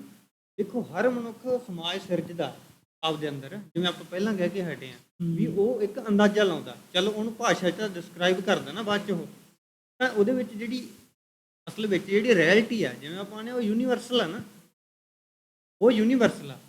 ਆਪਣੇ ਮਨਾਂ ਦੇ ਵਿੱਚ ਉਹ ਅਲੱਗ-ਅਲੱਗ ਹੋ ਸਕਦੀ ਆ। ਮੰਨ ਲਓ ਇਹ ਲੈਪਟਾਪ ਆ, ਲੈਪਟਾਪ ਆਪਾਂ ਇੱਕ ਉਹਦੀ ਰਿਐਲਿਟੀ ਤਾਂ ਉਹੀ ਰਹਿਣੀ ਆ, ਸਮਝਦੇ ਵੀ ਲੈਪਟਾਪ ਆ। ਕੋਈ ਅਨਪੜ੍ਹ ਬੰਦਾ ਹੋਵੇ, ਹੋ ਸਕਦਾ ਉਹਨੂੰ ਪਤਾ ਨਾ ਹੋਵੇ ਵੀ ਇਹ ਲੈਪਟਾਪ ਆ, ਉਹ ਟੀਵੀ ਕਹਿ ਸਕਦਾ ਵੀ ਟੀਵੀ ਚੱਲ ਰਿਹਾ ਐਕਚੁਅਲ ਚ ਰਿਐਲਿਟੀ ਐਗਜ਼ਿਸਟ ਕਰ ਰਹੀ ਹੈ। ਵੀ ਆਲਰੇਡੀ ਪਹਿਲਾਂ ਬਣਿਆ ਤਾਂ ਪਿਆ ਨਹੀਂ ਸੀ ਉਹ ਟੈਕਨੋਲੋਜੀ ਨਾਲ ਮਸ਼ੀਨਾਂ ਲੱਗੀਆਂ ਨੇ, ਫੈਕਟਰੀਆਂ ਬਣੀਆਂ ਨੇ ਉਹਦੀਆਂ, ਫਿਰ ਬਣਿਆ ਨਾ। ਇੱਕ ਮੈਂ ਹੋਰ ਗੱਲ ਤੇ ਆਉਣਾ, ਇੱਕ ਜ਼ਿਆਦਾ ਆਪਾਂ ਉਹਦੇ 'ਚ ਨਾ ਜਾਈਏ, ਹੈ ਬੜੀ ਡੀਪ ਗੱਲ ਹੈ ਵੈਸੇ, ਆਸਤਿਕਤਾ ਨਾਸਤਿਕਤਾ ਟਾਈਪ ਵਾਲੀ ਗੱਲ ਵੀ ਹੋ ਸਕਦੀ ਹੈ ਇਹ। ਮਨੁੱਖ ਆਪਣੇ ਜਨਮ ਤੋਂ ਪਹਿਲਾਂ ਕਿੱਥੇ ਹੁੰਦਾ? ਬਾਅਦ ਵਾਲੀ ਦਾ ਗੱਲ ਛੱਡੋ, ਬਾਅਦ ਵਾਲੀ ਤਾਂ ਉੱਥੇ ਹੀ ਹੁੰਦਾ ਬਾਅਦ 'ਚ ਵੀ ਜਿੱਥੇ ਉਹ ਜਨਮ ਤੋਂ ਪਹਿਲਾਂ ਹੁੰਦਾ। ਉਹ ਮਤਲਬ ਇੱਕ ਮਨੁੱਖ ਦਾ ਜਦ ਜਨਮ ਹੁੰਦਾ, ਜੀਵ ਦਾ, ਕਿਸੇ ਵੀ ਜੀਵ ਨੂੰ ਲਾ ਲਓ, ਚਲੋ ਜਿਹੜੇ ਇਸ ਤਰੀਕੇ ਨਾਲ ਪੈਦਾ ਹੁੰਦੇ ਆ, ਜਿਹੜੇ ਮਤਲਬ ਮਾਂ ਬਾਪ ਤੋਂ ਪੈਦਾ ਹੁੰਦੇ ਆ ਜਿਹੜੇ, ਉਹ ਅੱਧਾ ਉੱਧਰ ਹੁੰਦਾ ਹੈ। ਉਸ ਤੋਂ ਬਾਅਦ ਉਸ ਤੋਂ ਹੋਰ ਪਹਿਲਾਂ ਆਪਣੇ ਹੋਰ ਵੀ ਪਿੱਛੇ ਤੱਕ ਉਹ ਜਾਂਦਾ, ਪਿੱਛੇ ਤੱਕ ਉਹ ਆਪਣੇ ਜੀਨਸ ਮਤਲਬ ਜਿਉਂਦਾ ਹੁੰਦਾ, ਉਹਦਾ ਕੋਈ ਛੋਟਾ ਜਿਹਾ ਪਾਰਟ ਬਹੁਤ ਜਿਉਂਦਾ ਹੁੰਦਾ, ਪਿੱਛੇ ਤੱਕ ਜਾਂਦਾ ਉਹ। ਇਹ ਨਹੀਂ ਹੈ ਕਿ ਆਪਾਂ ਅੱਜ ਜੰਮੇ ਆ, ਧਰਤੀ 'ਤੇ ਆਪਣਾ ਸਰੀਰ ਅੱਜ ਪ੍ਰਗਟ ਹੋਇਆ।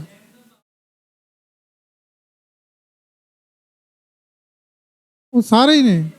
ਤੇ ਐਂਡ ਵਿੱਚ ਬਿਲਕੁਲ ਜਿਹੜਾ ਇੱਕ ਹੋਰ ਬਿਲਕੁਲ ਸਿਰੇ ਵਾਲਾ ਆ ਗਿਆ, ਚਲੋ ਇੱਕ ਮਨੁੱਖ ਸਿਰੇ ਵਾਲਾ ਆ ਗਿਆ ਕੋਈ ਪੂਰਾ, ਉਹ ਆਦਮ ਮਾਨਵ ਜਿਹੜਾ, ਹਾਂ ਚਲੋ ਹੁਣ ਪੰਜਾਬੀ 'ਚ ਤਾਂ ਇੱਦਾਂ ਹੀ ਕਹੀਏ ਆਪਾਂ। ਹੁਣ ਉਸ ਤੋਂ ਪਹਿਲਾਂ ਚਲੋ ਥੋੜ੍ਹੀ ਫਿਰ ਬਾਇਓਲੋਜੀ ਦੀ ਜ਼ਰੂਰਤ ਪੈ ਸਕਦੀ ਹੈ ਆਪਾਂ ਨੂੰ ਥੋੜ੍ਹੀ ਬਹੁਤੀ, ਵੀ ਉਹ ਬੰਦਾ ਆਪਣੇ ਨਾਲ ਗੱਲਬਾਤ ਕਰ ਰਿਹਾ ਹੋਵੇ ਤਾਂ ਉਹਨੂੰ ਵੈਲ ਦੱਸ ਸਕਦਾ ਆਪਾਂ ਨੂੰ ਕੁਛ। ਹਾਂਜੀ,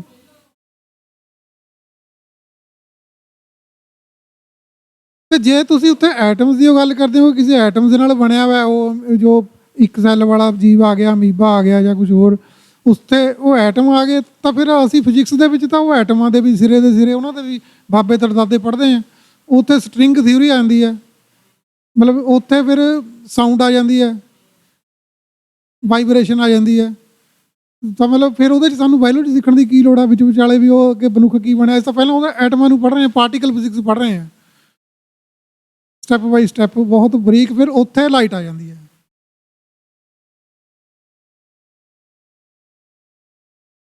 ਤੇ ਉੱਥੇ ਇਲੈਕਟ੍ਰਿਕ ਚਾਰਜ ਆ ਜਾਂਦਾ, ਇਲੈਕਟ੍ਰੋਮੈਗਨੈਟਿਜ਼ਮ ਆ ਜਾਂਦਾ ਉੱਥੇ।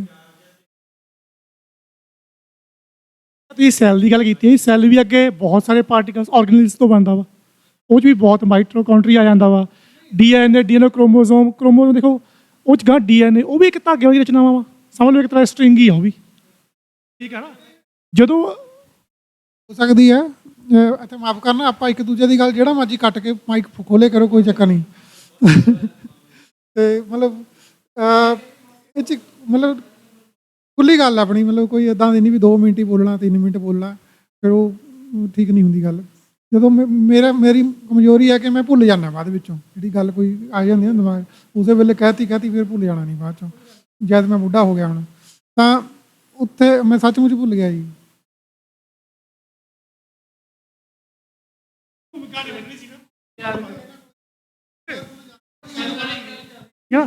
ਸੈੱਲ ਵਾਲੀ ਗੱਲ ਚੱਲਦੀ ਸੀ ਵੀ ਉਹ ਵੀ ਗਾਂ ਬਹੁਤ ਛੋਟੇ ਛੋਟੇ ਸੂਖਮ ਕਣਾਂ ਤੋਂ ਹੀ ਬਣਦੇ ਆ।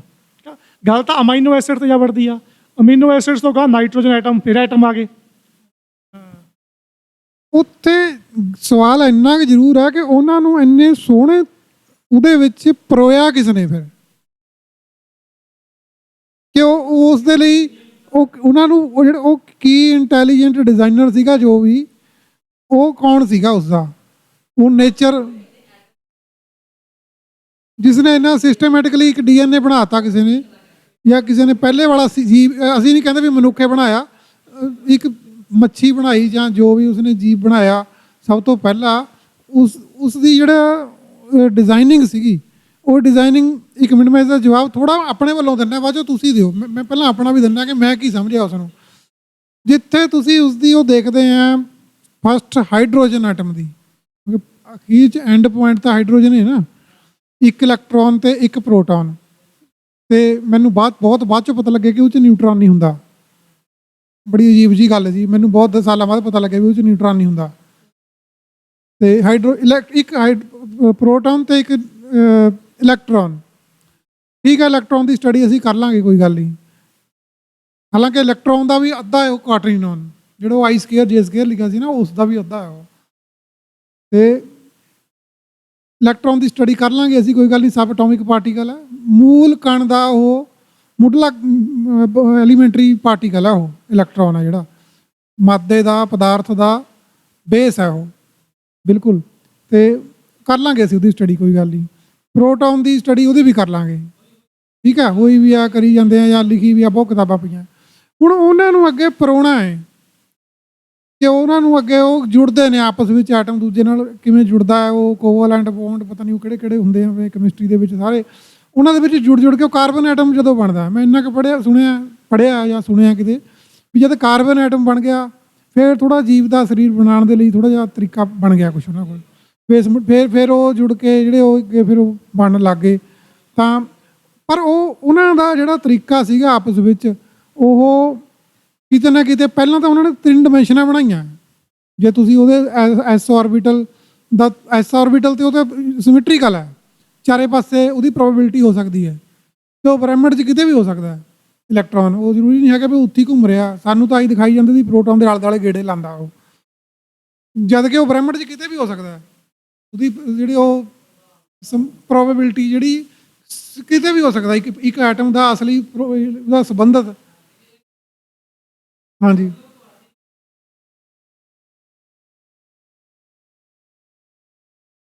ਤੇ ਉਹ ਬਿੰਦੂ ਹੈ ਜੀ, ਪਹਿਲਾ ਬਿੰਦੂ ਬਣਾਉਂਦਾ ਉਹ ਐਸ ਆਰਬਿਟਲ, ਸਿਮੈਟਰੀਕਲ ਆਰਬਿਟਲ ਹੈ, ਪਹਿਲਾਂ ਬਿੰਦੂ ਬਣਾਉਂਦਾ, ਲਾਈਨ ਨਹੀਂ ਬਣਾਉਂਦਾ ਉਹ, ਪਹਿਲਾਂ ਬਿੰਦੂ ਬਣਦਾ ਹੈ। ਉਹ ਬਿੰਦੂ ਹੈ ਫਸਟ ਡਿਮੈਂਸ਼ਨ, ਉਹਦੀ 0 ਡਿਮੈਂਸ਼ਨ ਬਣਾਉਂਦਾ ਉਹ ਪਹਿਲਾਂ। ਉਸ ਤੋਂ ਬਾਅਦ ਫਿਰ ਉਹ ਪੀ ਆਰਬਿਟਲ ਬਣਦਾ, ਇਸ ਤੋਂ ਬਾਅਦ ਐਕਸ ਦੀ ਡਾਇਰੈਕਸ਼ਨ ਤੇ ਪੀ ਵਾਈ ਵਾਲੀ, ਉਹ ਦੋਨੋਂ ਸਿਮੈਟਰੀਕਲ ਨੇ ਆਪਸ ਵਿੱਚ। ਜਿੱਦਾਂ ਦੀ ਐਕਸ ਵਾਲੀ ਫਿਰ ਵਾਈ ਵਾਲੀ ਫਿਰ ਜ਼ੈਡ ਵਾਲਾ ਬਣਦਾ, ਫਿਰ ਤੀਜੀ ਡਿਮੈਂਸ਼ਨ ਬਣਾਉਂਦਾ ਉਹ ਪਹਿਲਾਂ ਡਿਮੈਂਸ਼ਨਾਂ ਬਣਾਉਂਦਾ। ਤੇ ਅੱਗੇ ਇਸ ਤੋਂ ਬਾਅਦ ਫਿਰ ਹੋਰ ਉਹ ਕੀ ਲੱਛਣ ਖਿੰਡਾਉਂਦੇ ਆ ਪਤਾ ਹੀ ਆਪਾਂ ਨੂੰ, ਵੀ ਉਹ ਫਿਰ ਕਹਿ ਦਿੰਦੇ ਫਿਰ ਕੰਪਲੀਕੇਟਡ ਹੋ ਜਾਂਦੀਆਂ ਉਹਨਾਂ ਦੀਆਂ ਉਹ। ਹਾਂ, ਉਹ ਬਿਲਕੁਲ ਸਿੰਪਲ ਜਿਹਾ ਵੀ ਆਪਾਂ ਮੂਲ 'ਚ ਜਾ ਰਹੇ ਹਾਂ, ਮੂਲ 'ਚ ਦੇਖ ਰਹੇ ਹਾਂ ਪਦਾਰਥ ਦੇ ਮੂਲ 'ਚ ਕੀ ਹੈ, ਤੇ ਉੱਥੇ ਆਪਾਂ ਦੇਖਦੇ ਹਾਂ ਉੱਥੇ ਕੁਝ ਪਾਰਟੀਕਲ ਪਏ ਆ, ਤੇ ਇਹ ਵੀ ਦੇਖਿਆ ਜਾਏਗਾ ਵੀ ਉਹਨਾਂ ਪਾਰਟੀਕਲਾਂ ਦੇ ਪਿੱਛੇ ਵੀ ਪਾਰਟੀਕਲ ਨੇ। ਜਿਵੇਂ ਪ੍ਰੋਟੋਨ ਦੇ ਪਿੱਛੇ ਵੀ ਕੁਆਰਕਸ ਨੇ, ਕੁਆਰਕਸ ਪਿੱਛੇ ਮਿਊਨਸ ਨੇ, ਇਹ ਉਹ ਲਟਰਮ ਫਟਰਮ, ਇਹ ਕਦੇ ਇੱਧਰ ਨੂੰ ਜੁੜ ਜਾਂਦੇ ਆ, ਇੱਧਰ ਨੂੰ ਸਪਿਨ ਹੋ ਜਾਂਦੀ ਆ ਤਾਂ ਪ੍ਰੋਟੋਨ ਬਣ ਜਾਂਦਾ, ਕਦੇ ਇੱਦਾਂ ਹੋਰ ਸਪਿਨ 'ਚ ਹੋ ਜਾਂਦੇ ਆ ਤਾਂ ਉਹ ਨਿਊਟਰੋਨ ਬਣ ਜਾਂਦਾ, ਕਿਸੇ ਹੋਰ 'ਚ ਹੋ ਜਾਂਦਾ, ਕੁਛ ਹੋਰ ਬਣ ਜਾਂਦਾ। ਉਹ ਤੋਂ ਵੀ ਪਿੱਛੇ ਸਟ੍ਰਿੰਗਸ ਥਿਊਰੀ 'ਚ ਆ ਗਏ, ਉਹ ਕਹਿੰਦੇ ਆ ਵੀ ਉੱਥੇ ਇੱਦਾਂ ਵਾਈਬਰੇਟ ਕਰਦੀਆਂ ਨੇ ਸਟ੍ਰਿੰਗਸ, ਵੀ ਉਹ ਇੱਕ ਫ੍ਰੀਕੁਐਂਸੀ ਇੱਦਾਂ ਕਰਨ ਲੱਗ ਜਾਂਦੀ ਹੈ ਤਾਂ ਹੋਰ ਪਾਰਟੀਕਲ ਬਣ ਜਾਂਦਾ, ਇੱਦਾਂ ਕਰਨ ਲੱਗ ਜਾਂਦੀ ਹੈ ਤਾਂ ਕੋਈ ਹੋਰ ਪਾਰਟੀਕਲ ਬਣ ਜਾਂਦਾ ਇੱਦਾਂ। ਹਾਂ, ਹਲੋ, ਮੈਂ ਸਟ੍ਰਿੰਗ ਥਿਊਰੀ ਦੀ ਹਜੇ ਸਟੱਡੀ ਕੰਪਲੀਟ ਚੰਗੀ ਤਰ੍ਹਾਂ ਨਹੀਂ ਕੀਤੀ, ਚਲੋ ਵੀਡੀਓ ਮੈਂ ਕਈ ਵਾਰ ਰਿਪੀਟ ਦੇਖਿਆ ਸੀ। ਉਸ ਦੇ ਵਿੱਚ ਇੱਕ ਚੀਜ਼ ਦਾ ਪਤਾ ਲੱਗਦਾ ਜੀ ਕਿ ਜੋ ਸਾਹਮਣੇ ਤੋਂ ਆ ਰਹੀ ਜਿਹੜੀ ਲਾਈਨ ਹੈ ਸਾਡੇ ਸਾਹਮਣੇ ਤੋਂ, ਸਾਡੇ ਲਈ ਇੱਕ ਬਿੰਦੂ ਹੈ, ਸਾਡੇ ਲਈ ਬਿੰਦੂ ਹੈ, ਤੇ ਸਾਡੇ ਲਈ ਕੋਈ ਜਿਹੜੀ ਇੱਕ ਏਰੀਆ ਹੈ ਜਿਹੜਾ ਉਹ ਜਿਹੜਾ ਇਸ ਤਰੀਕੇ ਨਾਲ ਆ ਰਿਹਾ, ਉਹ ਸਾਡੇ ਲਈ ਇੱਕ ਲਾਈਨ ਹੈ, ਉਹਦੀ 3rd ਡਿਮੈਂਸ਼ਨ ਦੂਜੇ ਪਾਸੇ ਨੂੰ ਹੈ। ਮਤਲਬ ਜਿਹੜੀ ਇੱਕ ਪਲੇਨ ਉਹ ਸਾਹਮਣੇ ਤੋਂ ਇੱਕ ਪਲੇਨ ਆ ਰਿਹਾ ਤਾਂ ਸਾਡੇ ਲਈ ਉਹ 3 ਡਿਮੈਂਸ਼ਨਲ ਆ ਰਿਹਾ, ਉਹ ਸਾਡੇ ਲਈ 2 ਡਿਮੈਂਸ਼ਨਲ ਹੈ, ਉਹ 1 ਡਿਮੈਂਸ਼ਨ ਲੈਸ ਆਉਂਦਾ। ਸਟ੍ਰਿੰਗ ਥਿਊਰੀ ਦੇ ਵਿੱਚ ਫਿਰ ਉਹੀ ਸਾਰਾ ਡਿਮੈਂਸ਼ਨ ਵਾਲਾ ਸਿਸਟਮ, ਤੇ ਉਸ ਦੇ ਵਿੱਚ ਉਹ ਇੱਕ ਮੈਥਮੈਟੀਕਲ ਟਰੀਟਮੈਂਟ ਆ, ਉਹ ਵੀ ਬਸ ਇਸ ਚੀਜ਼ ਨੂੰ ਸਮਝਾਉਣ ਦਾ, ਉਹ ਸਾਰਾ ਉਹਦਾ ਮੈਥ ਹੈ। 26 ਡਿਮੈਂਸ਼ਨਾਂ ਬਣਾਈਆਂ ਵੀ ਉਸਦੀਆਂ।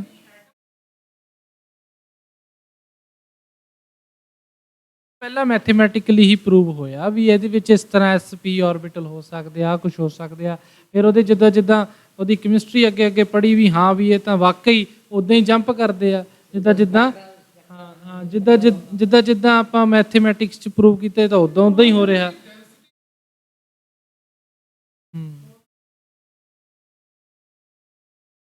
ਬਿਲਕੁਲ ਹਾਂ, ਉਹ ਤਾਂ ਹੈ।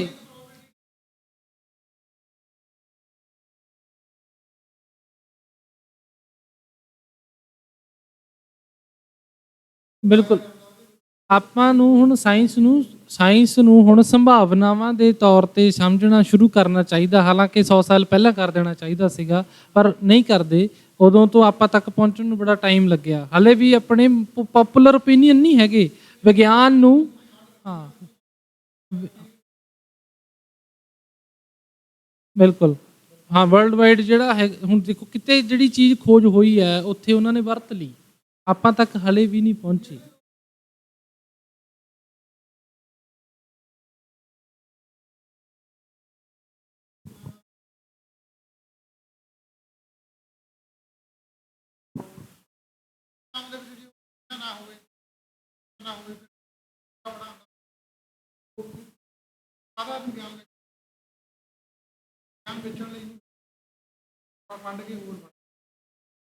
ਬਿਲਕੁਲ।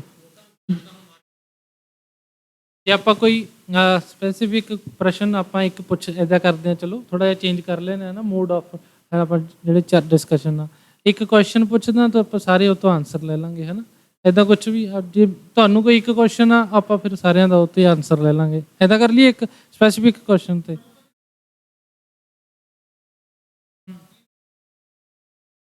ਵੀਰ ਜੀ ਨੇ ਹੁਣੇ DNA ਦੀ ਗੱਲ ਕੀਤੀ ਸੀਗੀ ਵੀ ਜੀਵ ਦੀ ਉਤਪੱਤੀ ਕਿਵੇਂ ਹੁੰਦੀ ਆ। ਹੁਣ ਆਪਾਂ DNA ਤੇ ਤਾਂ ਸਮਝ ਲਏ, DNA ਤੱਕ ਆਪਾਂ ਸਮਝ ਚੁੱਕੇ ਹਾਂ ਵੀ DNA ਕਿਵੇਂ ਬਣਦਾ, ਕਿਵੇਂ ਕੰਮ ਕਰਦਾ, ਉਹਦੀ ਰਚਨਾ ਕੀ ਆ, ਪਰ ਉਹਦੇ ਵਿੱਚ ਜਿਹੜੀ ਇੱਕ ਖਾਸ ਗੁਣ ਆ ਨਾ ਰੈਪਲੀਕੇਸ਼ਨ ਦਾ, ਉਹ ਨਹੀਂ ਸਮਝ ਆ ਰਿਹਾ ਕਿਸੇ ਨੂੰ। ਹੁਣ ਵੀਰ ਜੀ ਉਹਦੇ ਲਈ ਤਾਂ ਆਪਾਂ ਦੇਖੋ 3.8 ਬਿਲੀਅਨ ਸਾਲ ਪੁਰਾਣਾ ਜਾ ਕੇ ਸਮਝਣਾ ਉਹ ਤਾਂ ਹੁਣ ਪੋਸੀਬਲ ਨਹੀਂ ਗਾ। ਮੈਂ ਕੱਲ ਵੀ ਕਿਸੇ ਨਾਲ ਗੱਲ ਕਰ ਰਿਹਾ ਸੀ, ਮੈਨੂੰ ਨਹੀਂ ਲੱਗਦਾ ਕਿ ਆਪਾਂ ਉਹ ਕਦੇ ਸਮਝ ਸਕਾਂਗੇ ਵੀ DNA ਨੇ ਰੈਪਲੀਕੇਟ ਕਰਨਾ ਕਿਵੇਂ ਸ਼ੁਰੂ ਕੀਤਾ, ਕਿਉਂਕਿ DNA ਤੇ RNA ਦੋ ਕਨਸੈਪਟ ਆ ਜਿਹੜੇ ਆਪਾਂ ਨੂੰ ਹਜੇ ਤੱਕ ਵੀ ਵਿਗਿਆਨ ਦੀ ਪਹੁੰਚ ਸਮਝ ਤੋਂ ਬਾਹਰ ਚੱਲ ਰਹੇ ਆ, ਜਿੱਥੋਂ ਜੀਵ ਉਤਪੱਤੀ ਸ਼ੁਰੂ ਹੁੰਦੀ ਆ। ਇੱਕ ਬੜਾ ਹੀ ਛੋਟਾ ਜਿਹਾ ਸਭ ਤੋਂ ਛੋਟਾ ਅਣੂ ਆ ਉਹ ਪਰਮਾਣੂ ਆ ਜਿਹੜਾ ਹਾਈਡਰੋਜਨ ਤੁਸੀਂ ਗੱਲ ਕਰਦੇ ਹੈ ਨਾ, ਜਿੱਦਾਂ DNA 'ਚ ਵੀ ਹੈਗਾ ਉਹ ਕਿਤੇ ਨਾ ਕਿਤੇ, ਆਪਣੇ ਸਾਰੇ ਪਦਾਰਥ 'ਚ ਕਿਤੇ ਨਾ ਕਿਤੇ ਹੈਗਾ।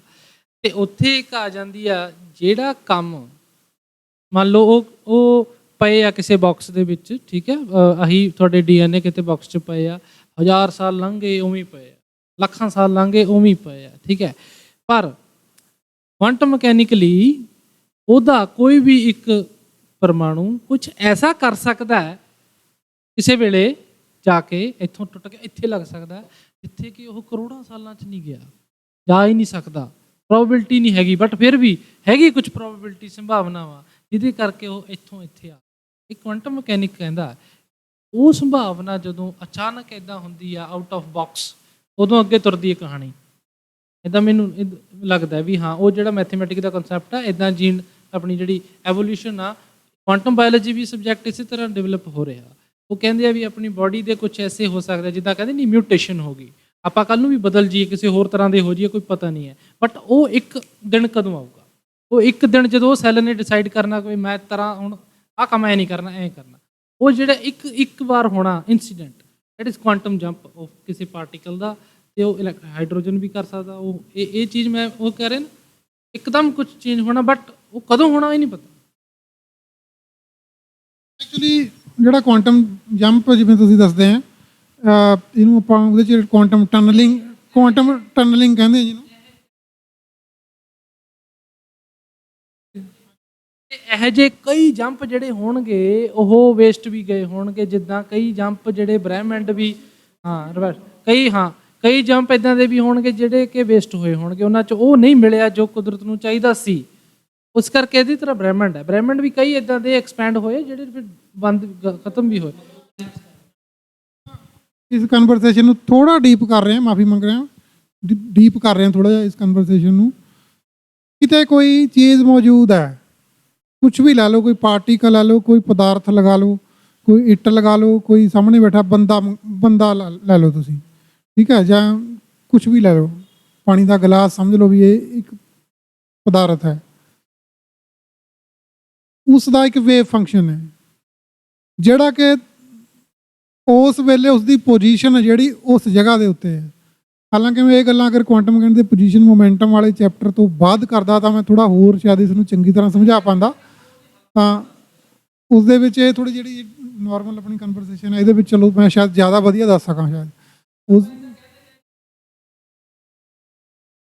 ਹਜੇ ਤਾਂ ਬਣਾਇਆ ਹੀ ਨਹੀਂ ਹੈ ਜੀ ਵੀਡੀਓ, ਹਜੇ ਉਹ ਵੀਡੀਓ ਬਣਾਇਆ ਨਹੀਂ, ਮੈਂ ਐਡਵਾਂਸ ਵਿੱਚ ਦੱਸ ਰਿਹਾ ਕਿ ਪਹੁੰਚਣਾ ਕਿੱਥੇ ਆ, ਉਸ ਦੇ ਵਿੱਚ ਪਹੁੰਚਣਾ ਕਿੱਥੇ ਜੀ ਫਿਜ਼ਿਕਸ ਨੇ। ਦੇਖੋ ਉਸ ਦੇ ਵਿੱਚ ਉਹ ਪਦਾਰਥ ਹੈ ਜਿਹੜਾ, ਉੱਥੇ ਉਸ ਦੇ ਹੋਣ ਦੀ ਸੰਭਾਵਨਾ ਹੈ, ਜਿੱਥੇ ਸੰਭਾਵਨਾ ਹੈ ਉੱਥੇ ਉਸ ਦੀ ਜਿਹੜੀ ਪ੍ਰੋਬੇਬਿਲਿਟੀ ਦੀ ਡੈਂਸਿਟੀ ਆ ਉਹ ਜ਼ਿਆਦਾ ਹੈ। ਵਾਲੀਆ ਜੀ ਉੱਥੇ ਕਿਉਂ ਬੈਠੇ ਆ, ਲੁਧਿਆਣੇ ਕਿਉਂ ਨਹੀਂ ਬੈਠੇ? ਇੱਥੇ ਇਹਨਾਂ ਦੀ ਪ੍ਰੋਬੇਬਿਲਿਟੀ ਡੈਂਸਿਟੀ ਇਹਨਾਂ ਦੇ ਇਕੱਲੇ ਪਾਰਟੀਕਲ ਦੀ ਜ਼ਿਆਦਾ ਹੈ ਤੇ ਉਹ ਬੜੇ ਆਪਸ ਵਿੱਚ ਆਰਥੋਗੋਨੈਲਿਟੀ ਆ ਉਹਨਾਂ ਦੀ, ਜਿਵੇਂ ਉਹ ਇੱਥੇ ਹੀ ਮੇਨਟੇਨਡ ਆ ਸਾਰੀ, ਤੇ ਉਹ ਸੇਮ ਇੱਥੇ ਹੀ ਉਹ ਬਣੀ ਵੀ ਹੈ, ਤੇ ਉਹ ਇੱਥੇ ਸਾਰੇ ਪਾਰਟੀਕਲ ਜਿਹੜੇ ਵਾਲੀਆ ਜੀ ਦਾ ਸਰੀਰ ਬਣਾ ਰਹੇ ਆ ਉਹ ਇੱਥੇ ਆ।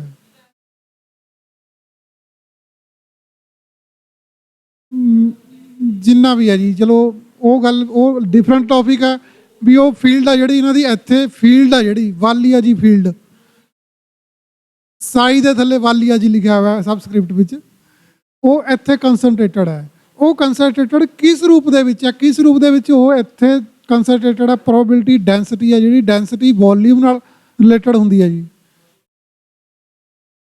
ਪ੍ਰੈਸ਼ਰ ਨਾਲ ਰਿਲੇਟਡ ਹੁੰਦੀ ਹੈ। ਇੱਥੇ ਪ੍ਰੈਸ਼ਰ ਜ਼ਿਆਦਾ ਹੈ ਵਾਲੀਆ ਜੀ ਦਾ, ਵਾਲੀਆ ਜੀ ਦੇ ਪਾਰਟੀਕਲਸ ਦਾ ਇੱਥੇ ਪ੍ਰੈਸ਼ਰ ਜ਼ਿਆਦਾ ਹੈ, ਟੈਂਪਰੇਚਰ ਜ਼ਿਆਦਾ ਹੈ ਜੀ ਇੱਥੇ ਵਾਲੀਆ ਜੀ ਵਾਲਾ, ਇਹਦੇ ਟੈਂਪਰੇਚਰ ਦੀ ਵੈਲਿਊ ਆਉਂਦੀ ਹੈ ਜੀ। ਟੈਂਪਰੇਚਰ ਅੱਗੇ ਮਤਲਬ ਸਟੈਟਿਸਟੀਕਲ ਮਕੈਨਿਕਸ ਨੂੰ ਜਨਮ ਦਿੰਦਾ ਜੀ, ਫਿਰ ਟੈਂਪਰੇਚਰ ਉਧਰ ਦੂਜੇ ਉਹਦਾ ਥਰਮੋਡਾਇਨਾਮਿਕਸ ਦਾ ਉਹਦੇ ਵਿੱਚ ਚਲੇ ਜਾਂਦਾ ਜੀ ਸਬਜੈਕਟ ਵਿੱਚ, ਤੇ ਉੱਥੇ ਐਂਟਰੋਪੀ ਵੀ ਆ ਜਾਂਦੀ ਹੈ ਜੀ ਨਾਲ ਘੱਟ। ਹਾਂ ਇੱਥੇ ਐਂਟਰੋਪੀ ਘੱਟ ਤੋਂ ਘੱਟ ਹੈ, ਜ਼ੀਰੋ ਹੈ, ਵਾਲੀਆ ਜੀ ਇੱਥੇ ਮੌਜੂਦ ਹੈ, ਐਂਟਰੋਪੀ ਜ਼ੀਰੋ ਹੈ।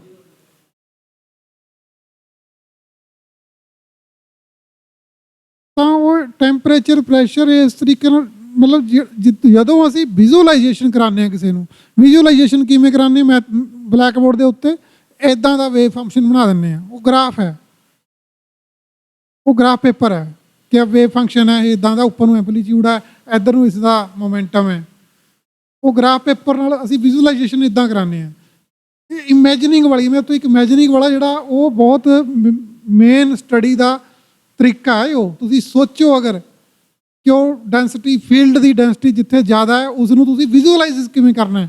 ਤੁਸੀਂ ਇਮੈਜਿਨ ਕਰ ਸਕਦੇ ਹੋ ਉਸ ਨੂੰ ਕਿ ਉੱਥੇ ਉਸ ਦਾ ਟੈਂਪਰੇਚਰ ਜ਼ਿਆਦਾ ਹੈ। ਟੈਂਪਰੇਚਰ ਦੀ ਕੋਈ ਫੋਟੋ ਤਾਂ ਹੁੰਦੀ ਨਹੀਂ, ਉਹ ਮਤਲਬ ਇਹਨਾਂ ਦੀ ਪੋਜੀਸ਼ਨ ਦੀ ਪ੍ਰੋਬੇਬਿਲਿਟੀ ਇੱਥੇ ਸਭ ਤੋਂ ਜ਼ਿਆਦਾ 100% ਹੈ। ਇੱਥੇ ਇਹਨਾਂ ਦਾ ਉਹ ਡਰਾਕ ਡੈਲਟਾ ਫੰਕਸ਼ਨ ਹਾਈ ਜੰਪ ਲੈਂਦਾ ਹੈ, ਪੀਕ ਵੈਲਿਊ ਤੇ ਜਾਂਦਾ, ਐਂਪਲੀਟਿਊਡ ਹਾਈ ਹੈ ਤਾਂ ਪ੍ਰੋਬੇਬਿਲਿਟੀ ਐਂਪਲੀਟਿਊਡ ਇੱਥੇ ਉਹ ਕੁਆਂਟਮ ਮਕੈਨਿਕਸ ਨੂੰ ਇੱਦਾਂ ਸਮਝਾਉਂਦਾ ਹੈ, ਮਤਲਬ ਉਹ ਕੁਆਂਟਮ ਮਕੈਨਿਕਸ ਸਾਨੂੰ ਇਸ ਤਰ੍ਹਾਂ ਨਾਲ ਸਮਝਾਉਂਦਾ ਉਸ ਨੂੰ। ਮਤਲਬ ਵਿਜ਼ੂਅਲਾਈਜ਼ ਜਦੋਂ ਵਾਲੀਆ ਜੀ ਨੂੰ ਕਰਨਾ ਹੈ, ਅਸੀਂ ਉਹ ਨਾਮ ਤੋਂ ਜੋ ਗੱਲ ਲੈਂਦੇ ਕਿ ਵਾਲੀਆ ਜੀ ਦਾ ਨਾਮ ਯਾਦ ਕੀਤਾ ਤੇ ਉਹ ਅੰਦਰੋਂ ਸਾਡਾ ਦਿਮਾਗ ਹੈ ਜੋ ਵਾਲੀਆ ਜੀ ਦੀ ਫੋਟੋ ਬਣਾ ਲੈਂਦਾ ਜਦ ਕਿ ਇੱਕ ਸਾਇੰਟਿਸਟ ਸੋਚੂਗਾ ਕਿ ਨਹੀਂ ਉੱਥੇ ਵਾਲੀਆ ਜੀ ਦੀ ਅੱਜ ਡੈਂਸਿਟੀ ਜ਼ਿਆਦਾ ਹੈ, ਇਸ ਲਈ ਵਾਲੀਆ ਜੀ ਉੱਥੇ ਹੈ, ਥੋੜ੍ਹਾ ਬਹੁਤਾ ਕਿਤੇ ਹੋਰ ਵੀ ਹੋ ਸਕਦੇ ਹੈ। ਜਾਂ ਮੈਂ ਵੈਸੇ ਸੋਚਾਂ ਵਾਲੀਆ ਜੀ ਨੂੰ ਬਿਨਾਂ ਫੋਨ ਕੀਤੇ ਮੈਂ ਖੰਨੇ ਆ ਜਾਵਾਂ, ਕਿਸ ਪ੍ਰੋਬੇਬਿਲਿਟੀ ਦੇ ਆਧਾਰ 'ਤੇ ਆਵਾਂਗਾ? ਜ਼ਿਆਦਾਤਰ ਵਾਲੀਆ ਜੀ ਖੰਨੇ ਮਿਲਣਗੇ, ਕਦੇ ਕਦੇ ਲੁਧਿਆਣੇ ਵੀ ਜਾਂਦੇ ਪ੍ਰਭਜੋਤ ਜੀ ਕੋਲ ਵੀ ਹੋ ਸਕਦੇ ਹਾਂ ਥੋੜ੍ਹਾ ਬਹੁਤਾ। ਅਸੀਂ ਪੂਰੀ ਇਕੁਏਸ਼ਨ ਮਤਲਬ ਉਹ ਮੈਥਮੈਟਿਕਲੀ ਆਪਾਂ ਉਸ ਤਰੀਕੇ ਨਾਲ ਉਸ ਨੂੰ ਵਿਜ਼ੂਅਲਾਈਜ਼ ਕਰ ਸਕਦੇ ਹਾਂ। ਮਤਲਬ ਮੈਂ ਵਾਲੀਆ ਜੀ ਨੂੰ ਬਜਾਏ ਇਸ ਦੇ ਕਿ ਇਹ ਸੋਚ ਕੇ ਦੇਖਾਂ ਕਿ ਉਹ ਆਪਣੇ ਆਫਿਸ ਵਿੱਚ ਬੈਠੇ ਹੋਣਗੇ ਜਾਂ ਪੜ੍ਹਾ ਰਹੇ ਹੋਣਗੇ, ਜਾਂ 4 ਵਜੇ ਉਹਨਾਂ ਦੀ ਕਲਾਸ ਲੱਗਦੀ ਹੈ, ਇਸ ਵੇਲੇ ਟਿਊਸ਼ਨ ਪੜ੍ਹਾਉਣ ਗਏ ਹੋਣਗੇ ਕਿ ਇੰਸਟੀਚਿਊਟ 'ਚ ਹੋਣਗੇ। ਉਹ ਉਸ ਤਰੀਕੇ ਨਾਲ ਵਿਜ਼ੂਅਲਾਈਜੇਸ਼ਨ ਜਿਹੜੀ ਉਹ ਕੁਆਂਟਮ ਮਕੈਨਿਕਸ ਦਾ ਸਹੀ ਤਰੀਕਾ ਜੀ ਪੜ੍ਹਨ ਦਾ। ਸਾਰੀਆਂ ਐਗਜ਼ਾਮਪਲਾਂ ਦੇ ਨਾਲ ਆਪਾਂ ਕੁਆਂਟਮ ਪਾਰਟੀਕਲਸ ਬਾਰੇ ਸਮਝ ਰਹੇ ਹਾਂ ਬੇਸਿਕਲੀ, ਇਹ ਮੇਨ ਗੱਲ ਇਹ ਆ। ਹਾਂ ਹਾਂ ਹਾਂ ਇਹ ਇੱਦਾਂ ਨਾ ਆਪਾਂ ਇੱਦਾਂ ਨਾ ਸੋਚੀਏ ਵੀ ਇਹ ਐਕਚੁਅਲ ਬੰਦਿਆਂ ਤੇ ਇਮੀਡੀਏਟਲੀ ਆਪਾਂ ਨੂੰ ਦੇਖਣ ਨੂੰ ਮਿਲਣਗੇ ਵੀ ਆਹ ਧੁੰਦਲਾ ਜਿਹਾ ਦਿਖਦਾ, ਅੱਧਾ ਕਿਤੇ ਹੋਰ ਫਿਰਦਾ ਹੋਊ, ਅੱਧਾ ਕਿਤੇ ਫਿਰਦਾ ਹੋਊ, ਠੀਕ ਹੈ। ਹਾਂ ਬਟ ਇਨ ਕੇਸ ਕਲਾਸੀਕਲ ਇਹਨੂੰ ਤੋੜਨਾ ਨਹੀਂ ਆਪਾਂ, ਇਹਦੇ ਵਿੱਚ ਡੀਕੋਹੈਰੈਂਸ ਹੋਈ ਆ ਵੇਵ ਫੰਕਸ਼ਨ ਦੀ। ਵੇਵ ਫੰਕਸ਼ਨ ਜਿਹੜਾ ਹੈ ਉਹ ਕੋਲੈਪਸ ਹੋਇਆ। ਜਦੋਂ ਵੇਵ ਫੰਕਸ਼ਨ ਕੋਲੈਪਸ ਹੋ ਜਾਂਦਾ ਤਾਂ ਚੀਜ਼ਾਂ ਜਦੋਂ ਜੁੜਦੀਆਂ ਨੇ ਆਪਸ 'ਚ ਤਾਂ ਕਹਿੰਦੇ ਆ ਵੀ ਉਹਦਾ ਵੇਵ ਫੰਕਸ਼ਨ ਕੋਲੈਪਸ ਹੋ ਗਿਆ ਤੇ ਉਹਦੇ ਜਿਹੜੇ ਕੁਆਂਟਮ ਵਰਤਾਰੇ ਨੇ ਉਹ ਹੁਣ ਨਹੀਂ ਹੋਣਗੇ, ਜਿਹੜੇ ਉਹਦੇ ਭੌਤਿਕ ਵਰਤਾਰੇ ਨੇ ਉਹ ਦਿਖਣ ਲੱਗ ਜਾਣਗੇ, ਫਿਜ਼ੀਕਲ ਵਰਤਾਰੇ ਦਿਖਣ ਲੱਗ ਜਾਣਗੇ। ਵੀ ਇੱਥੋਂ ਗੈਰ ਭੌਤਿਕਤਾ ਤੋਂ ਭੌਤਿਕਤਾ 'ਚ ਆਉਣਾ ਜਿਹੜਾ ਹੈ ਇਹ ਇੱਕ ਹਾਰਡ ਪ੍ਰੋਬਲਮ ਉਹਨੂੰ ਕਹਿੰਦੇ, ਜਿਹੜੀ ਹਾਲੇ ਸੋਲਵ ਨਹੀਂ ਕੀਤੀ ਗਈ। ਇਹ ਹੋ ਗਿਆ ਵੀ ਉਹਨਾਂ ਨੇ ਪਹਿਲਾਂ ਵਾਲੀ ਉਹ ਵੀ ਪਤਾ ਹੈ, ਇਹ ਵੀ ਪਤਾ ਹੈ, ਪਰ ਇਹਨਾਂ ਦਾ ਜਿਹੜਾ ਬ੍ਰਿਜ ਹੈ ਵੀ ਉਹ ਜਿਹੜਾ ਸੰਸਾਰ ਆ ਉਹ ਕਦੋਂ ਮਿਟਦਾ, ਕਦੋਂ ਆ ਉਹ ਉੱਥੇ ਆ ਜਾਂਦਾ। ਹਲੇ ਇੱਕ ਹੋਰ ਆ ਗਿਆ, ਉਹ ਸਰ ਅੱਗੇ ਉੱਥੇ ਕੰਟੀਨਿਊ ਕਰ ਲੈਣਗੇ ਸਰ। ਉੱਥੇ ਆ ਗਿਆ ਅਬਜ਼ਰਵਰ। ਹਾਂ ਉਹੀ ਅਬਜ਼ਰਵ ਦੀ ਗੱਲ ਕਰਨੀ, ਉਹ ਸਿੱਕਾ ਉਛਾਲਣ ਵਾਲੀ। ਉੱਥੇ ਅਬਜ਼ਰਵਰ ਆ ਗਿਆ। ਆਬਜ਼ਰਵਰ ਤੇ ਡਿਪੈਂਡ ਕਰਦਾ ਹੈ ਵੀ ਆਬਜ਼ਰਵਰ ਤੇ ਡਿਪੈਂਡ ਕਰਦਾ ਵੀ ਆਹ ਜਿਹੜੀ ਗੈਰ ਭੌਤਿਕਤਾ ਹੈ ਇਹ ਕਿਸ ਤਰ੍ਹਾਂ ਦੀ ਭੌਤਿਕਤਾ 'ਚ ਪ੍ਰਗਟ ਹੋਊਗੀ। ਇਹ ਉਸ ਆਬਜ਼ਰਵਰ ਤੇ ਦਿੱਤੀ ਉਹ ਆਪਾਂ ਤੇ ਉਹ ਫਿਰ ਉੱਥੇ ਆ ਜਾਂਦੀ ਹੈ ਕੌਨਸ਼ੀਅਸਨੈਸ। ਤੇ ਸਾਇੰਸ ਦੇ ਲਈ ਉਹ ਕੌਨਸ਼ੀਅਸਨੈਸ ਜਾਂ ਚੇਤਨਾ ਜਿਹੜੀ ਆ ਉਹ ਵੀ ਇੱਕ ਹਾਰਡ ਪ੍ਰੋਬਲਮ ਦੀ ਤਰ੍ਹਾਂ ਹੈ ਵੀ ਉਹਦਾ ਕੀ ਨੇਚਰ ਹੈ। ਮਤਲਬ ਸਾਇੰਸ ਇਹਨਾਂ ਦੀਆਂ ਗੱਲਾਂ, ਇਹਨਾਂ ਚੀਜ਼ਾਂ ਦੀਆਂ ਗੱਲਾਂ ਖੁੱਲ੍ਹ ਕੇ ਕਰਦੀ ਹੈ।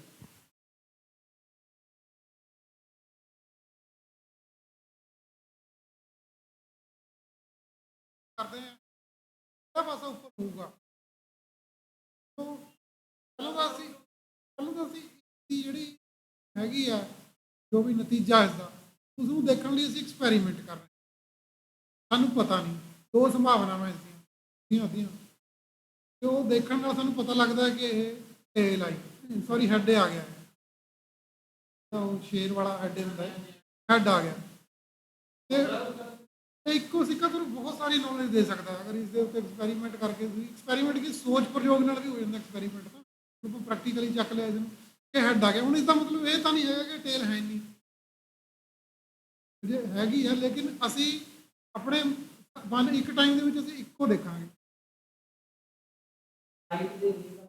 ਤੇ ਫਿਰ ਦੂਜੀ ਜਿਹੜੀ ਚੀਜ਼ ਹੈ, ਜਿਹੜੀ ਇੱਕ ਬਹੁਤ ਇੰਪੋਰਟੈਂਟ ਜਿਸਦਾ ਕੋਈ ਜਵਾਬ ਹੀ ਨਹੀਂ ਹੈ, ਨਾ ਕੋਈ ਪ੍ਰੂਫ ਹੈ, ਉਹ ਹੈਗਾ ਕਿ ਜਦੋਂ ਦੂਜੀ ਵਾਰੀ ਇਸ ਨੂੰ ਮੈਂ ਫੇਰ ਕਰਾਂਗਾ ਐਕਸਪੈਰੀਮੈਂਟ ਨੂੰ, ਬਿਲਕੁਲ ਫਿਰ ਇਹ ਢੇਲ ਆ ਗਈ ਹੈ।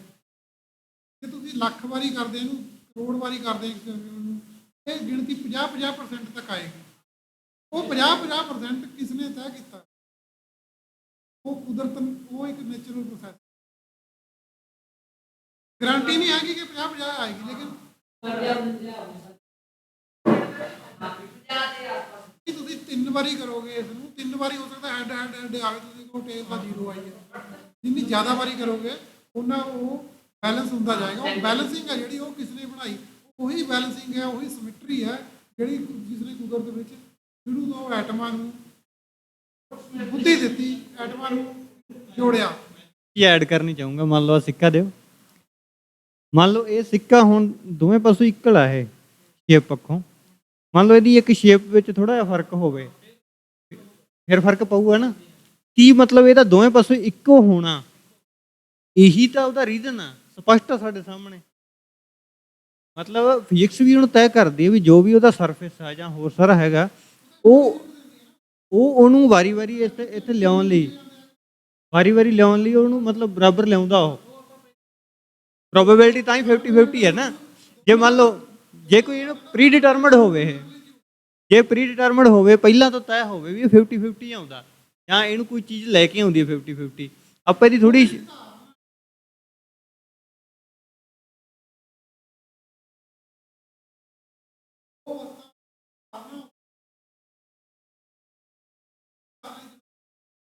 ਬਿਲਕੁਲ। ਜਿਹੜਾ ਇਹਦੇ ਵਿੱਚ ਤਾਂ ਮਤਲਬ ਜੇ ਹੁਣ ਆਪਾਂ ਗੱਲ ਕਰਦੇ ਹਾਂ, ਚਲੋ ਆਪਾਂ ਕਾਫੀ ਚਿਰ ਤੋਂ ਕਰ ਰਹੇ ਹਾਂ, ਸਾਥੀ ਘੱਟ ਬੋਲੇ ਆ ਵੀ ਅਸਲ ਵਿੱਚ ਮੌਕਾ ਘੱਟ ਦਿੱਤਾ ਗਿਆ, ਤੁਸੀਂ ਜ਼ਿਆਦਾ ਕਰ ਰਹੇ ਸੀ। ਹਾਂ, ਤਾਂ ਉਹਦੇ ਵਿੱਚ ਇਹ ਸੀਗਾ ਵੀ ਜਿਹੜੀ ਇਹ ਬਹਿਸ ਚੱਲਦੀ ਆ, ਵੀ ਆਪਾਂ ਵੇਖਦੇ ਹਾਂ ਵੀ ਕਿੰਨੀ ਪੁਰਾਣੀ ਆ, ਉਹ ਸਮੇਂ-ਸਮੇਂ 'ਤੇ ਜੋ ਵੀ ਖੋਜਾਂ ਹੁੰਦੀਆਂ ਆਈਆਂ ਉਹ ਇਹਨੂੰ ਇੱਕ ਨਵੇਂ ਰੂਪ ਦੇ ਵਿੱਚ ਜਾਰੀ ਰੱਖਦੀਆਂ ਆਈਆਂ, ਆਪੋ ਆਪਣੇ ਪੱਖ ਪੇਸ਼ ਕਰਦੀਆਂ ਆਈਆਂ। ਤਾਂ ਇਹਦੇ ਵਿੱਚ ਸਹੀ ਕੌਣ ਆ, ਗਲਤ ਕੌਣ ਆ, ਇੱਕ ਤਾਂ ਇਹ ਨਿਰਣੇ ਦਾ ਸਵਾਲ। ਅੱਜ ਆਪਾਂ ਇੱਥੇ ਬੈਠੇ ਹਾਂ, ਆਪਾਂ ਇੱਕ ਤਾਂ ਇਹ ਤੈਅ ਕਰੀਏ ਵੀ ਅਸਲ ਵਿੱਚ ਵੀ ਵਾਸਤਵਿਕਤਾ ਕੀ ਹੈ, ਦੁਨੀਆ ਕਿਵੇਂ ਬਣੀ, ਮਨੁੱਖ ਕਿਵੇਂ ਬਣਿਆ, ਬ੍ਰਹਿਮੰਡ ਕੀ ਆ। ਇੱਕ ਤਾਂ ਇਹਨਾਂ ਕੁਐਸਚਨ ਨਾਲ ਹੀ ਬੈਠੇ ਹਾਂ, ਇੱਕ ਚੀਜ਼ ਆ। ਦੂਸਰਾ ਆਪਾਂ ਇੱਕ ਪ੍ਰੈਕਟੀਕਲ ਪ੍ਰੋਬਲਮ ਹੋਰ ਲਈ ਬੈਠੇ ਸੀ, ਜਿਹਦੇ ਉੱਤੇ ਆਪਣਾ ਸੈਮੀਨਾਰ ਆ। ਉਹ ਇਹ ਆ ਵੀ ਅਸਲ ਵਿੱਚ ਆਪਾਂ ਬੈਠੇ ਹਾਂ 6 ਜਣੇ, ਵੱਡੀ ਗਿਣਤੀ ਪੰਜਾਬ ਦੇ ਵਿੱਚੋਂ ਜਿਹੜੇ ਸਾਇੰਟਿਸਟ ਬਣਨਾ ਚਾਹੁੰਦੇ ਆ, ਕਿ ਉਹ ਕਿਉਂ ਨਹੀਂ ਪਹੁੰਚ ਪਾਉਂਦੇ। ਜਿਵੇਂ ਸਾਡਾ ਸੰਵਿਧਾਨ ਆ, ਸਾਨੂੰ ਉਹ ਕਹਿੰਦਾ ਵੀ ਤੁਹਾਨੂੰ ਮੌਕਾ ਬਣ ਜਾਓ, ਮੌਕਾ ਦੇ ਤਾਂ ਸਾਧਨ ਨਹੀਂ ਦਿੰਦਾ। ਇਹ ਤੇ ਡਿਬੇਟ ਕੀਤੀ ਜਾ ਸਕਦੀ, ਨਹੀਂ ਇਹਦੇ ਫਰਕ ਆ ਵੀ ਮੌਕੇ ਮਿਲ ਗਏ ਆਪਾਂ ਨੂੰ ਵੀ ਤੁਸੀਂ ਬਣ ਜਾਓ ਸਾਇੰਸਦਾਨ। ਬਹੁਤੇ ਜਿਵੇਂ ਆਪਾਂ ਅੱਗੇ ਗੱਲ ਕਰਦੇ ਸੀ ਵੀ ਉਹਨਾਂ ਦੇ ਸੁਪਨੇ ਵਿੱਚ ਹੀ ਰਹਿ ਜਾਂਦੇ ਆ, ਠੀਕ ਆ। ਹਾਂ, ਇਹ ਜ਼ਰੂਰ ਹੁੰਦਾ ਵੀ ਕੰਪੀਟੀਸ਼ਨ ਕਰੋ ਵੀ 100 'ਚੋਂ ਇੱਕ ਆ ਗਿਆ, ਠੀਕ ਆ, ਮੈਂ ਉਹਨੂੰ ਨਹੀਂ ਮੰਨਦਾ। ਜਿਹੜਾ ਇੱਕ ਇਕੁਅਲ ਉਹਨਾਂ ਨੂੰ ਮੌਕਾ ਮਿਲਣਾ ਚਾਹੀਦਾ, ਇਕੁਅਲ ਸਾਧਨ ਮਿਲਣੇ ਚਾਹੀਦੇ ਉੱਥੇ ਤੱਕ ਪਹੁੰਚਣ ਦੇ। ਕੋਈ ਬੰਦਾ ਅੱਜ ਪਾਰਟ ਟਾਈਮ ਜੋਬ ਕਰਕੇ ਸਾਇੰਸ ਦੇ ਫੀਲਡ ਨੂੰ ਅੱਗੇ ਤੋਰ ਰਿਹਾ, ਆਪਦੇ 8 ਘੰਟੇ ਤਾਂ ਮਤਲਬ ਉਹ ਦੂਜੇ ਪਾਸੇ ਲਾ ਰਿਹਾ। ਕਿੱਥੇ ਉਹਦੇ ਲਈ ਇਹ ਹੋਣਾ ਚਾਹੀਦਾ ਤੁਸੀਂ ਵੀ ਉਹਦੀ ਯੋਗਤਾ ਦੇ ਆਧਾਰ ਤੇ ਗਵਰਨਮੈਂਟ ਉਹਨੂੰ ਪੇ ਕਰੇ ਤੇ ਉਹ ਆਪਦਾ 10-12 ਘੰਟੇ ਸਾਰੇ ਉਹ ਖੋਜ ਤੇ ਲਾਵੇ। ਠੀਕ ਆ, ਤਾਂ ਹਾਂ, ਤੇ ਇਹਨੂੰ ਮੈਂ ਇੱਕ ਰੀ ਐਂਡ ਕਰ ਦਿਆਂ। ਤਾਂ ਜਿਹੜਾ ਇਹ ਮਤਲਬ ਆਪਣੇ ਦੋਵੇਂ ਕਨਸੈਪਟ ਨੇ, ਇੱਕ ਤਾਂ ਲੰਮਾ ਚੱਲਣ ਵਾਲਾ ਵੀ ਦੁਨੀਆ ਕੀ ਹੈ, ਬ੍ਰਹਿਮੰਡ ਕੀ ਹੈ, ਇੱਕ ਤਾਂ ਇਹ ਆ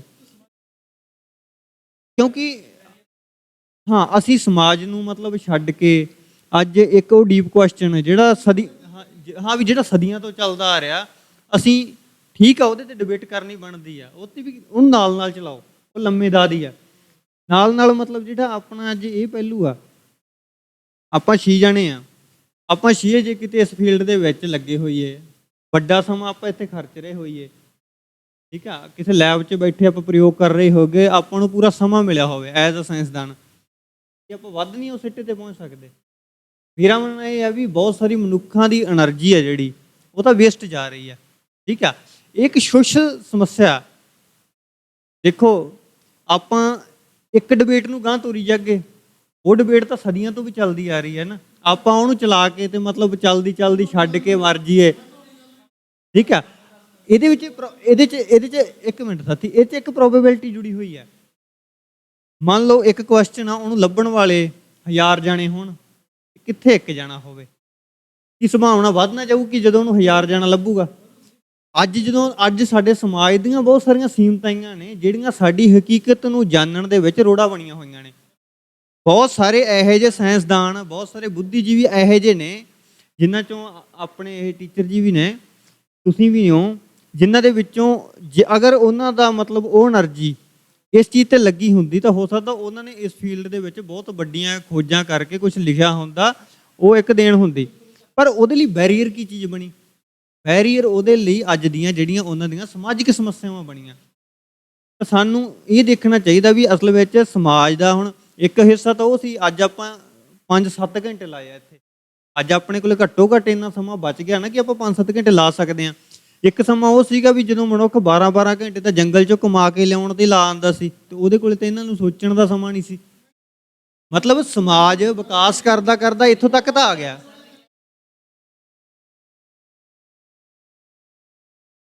ਬਿਲਕੁਲ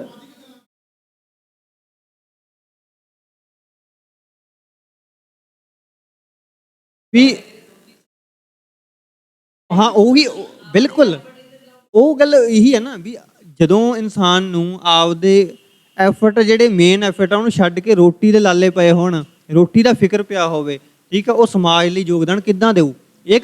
ਇੱਕ ਮਤਲਬ ਉਹ ਬਣ ਗਈ ਨਾ, ਕੰਟਰੋਵਰਸੀ ਬਣ ਗਈ, ਕੰਟਰਡਿਕਸ਼ਨ ਬਣ ਗਈ। ਮੈਂ ਇੱਕ ਚੀਜ਼ ਕਹਿਣੀ ਚਾਹੂੰਗਾ ਇੱਥੇ ਕਿ ਅਸੀਂ ਅੱਜ ਤੱਕ ਖੋਜੀ ਹੋਈ ਸਾਇੰਸ ਨੂੰ ਆਧਾਰ ਬਣਾ ਕੇ, ਕੀਤੀਆਂ ਹੋਈਆਂ ਖੋਜਾਂ ਨੂੰ ਆਧਾਰ ਬਣਾ ਕੇ, ਜਿੰਨਾ ਸਾਡੇ ਕੋਲੇ ਮਨੁੱਖੀ ਗਿਆਨ ਦਾ ਤਜਰਬਾ ਉਹਨੂੰ ਆਧਾਰ ਬਣਾ ਕੇ, ਕੀ ਅਸੀਂ ਸਭ ਤੋਂ ਪਹਿਲਾਂ ਇਹ ਕੰਟਰਡਿਕਸ਼ਨ ਨੂੰ ਹੱਲ ਨਹੀਂ ਕਰਨਾ ਚਾਹੀਦਾ ਕਿ ਵੱਡੀ ਗਿਣਤੀ ਮਨੁੱਖ ਆਪਦੀ ਜਿਹੜੀ ਵੇਸਟ એનર્ਜੀ ਜਾ ਰਹੀ ਹੈ ਵੀ ਉਹਨੂੰ ਉੱਧਰ ਲਾ ਸਕੇ? ਆਪਾਂ ਨੂੰ ਆਪਣਾ ਸਮਾਜਿਕ ਪ੍ਰਬੰਧਨ ਸਾਇੰਸ ਦਾ ਨਾ, ਅਸੀਂ ਇੱਕ ਸਿਸਟਮ ਕ੍ਰੀਏਟ ਕੀਤਾ ਜਿਹਦੇ ਵਿੱਚੋਂ ਅਸੀਂ ਸਿਵਲ ਜੌਬਸ ਕ੍ਰੀਏਟ ਕੀਤੀਆਂ, ਸਾਇੰਸ ਦੀਆਂ ਜੌਬ ਕ੍ਰੀਏਟ ਕੀਤੀਆਂ, ਐਜੂਕੇਸ਼ਨ ਸਿਸਟਮ ਬਣਾਏ, ਵੀ ਕੀ ਅਸੀਂ ਉਹਨੂੰ ਉਹਦੇ ਬਾਰੇ ਸੋਚ ਨਹੀਂ ਸਕਦੇ ਵੀ ਉਹ ਕੀ ਰੀਪਲਾਨ ਹੋ ਸਕਦਾ ਵੀ ਜਿਹਦੇ ਵਿੱਚ ਜਿਹੜੀ ਵੇਸਟ ਪ੍ਰੈਕਟਿਸ ਜਾ ਰਹੀ ਹੈ ਬਹੁਤ ਸਾਰੇ ਮਨੁੱਖਾਂ ਦੀ, ਉਹ ਨਾ ਜਾਵੇ ਤੇ ਉਹ ਵੱਧ ਸਮਾਂ ਮਤਲਬ ਇਸ ਚੀਜ਼ ਤੇ ਲਾ ਸਕਣ ਵੀ ਅਸਲ ਵਿੱਚ ਵੀ ਸਾਡਾ ਵਜੂਦ ਕੀ ਆ, ਅਸੀਂ ਜਾਣਾ ਕਿੱਧਰ ਨੂੰ ਆ। ਠੀਕ ਆ, ਜਾਂ ਇਹਦੇ ਨਾਲ ਜੁੜੀਆਂ ਹੋਈਆਂ ਬਹੁਤ ਛੋਟੀਆਂ ਸਮਾਜਿਕ ਸਮੱਸਿਆਵਾਂ ਨੇ। ਮੈਂ ਇਹ ਕੁਐਸਚਨ ਦਾ ਆਨਸਰ ਤੇ ਜਿਹੜਾ ਤੁਸੀਂ ਟਾਕ ਦੇ ਵਿੱਚ ਮੈਂ ਪੁੱਛਣਾ ਸੀਗਾ ਕੁਐਸਚਨ, ਉਹਦੇ ਦੋਨਾਂ ਦੇ ਆਨਸਰ ਮੈਂ ਬਾਅਦ ਚੋਂ ਬੋਲੂੰਗਾ। ਪਹਿਲਾਂ ਪਰਮ ਮੁੰਡੇ ਜੀ ਤੇ ਗੁਰੀਵਾਲੀਆ ਜੀ ਗੱਲ ਕਰਨਾ।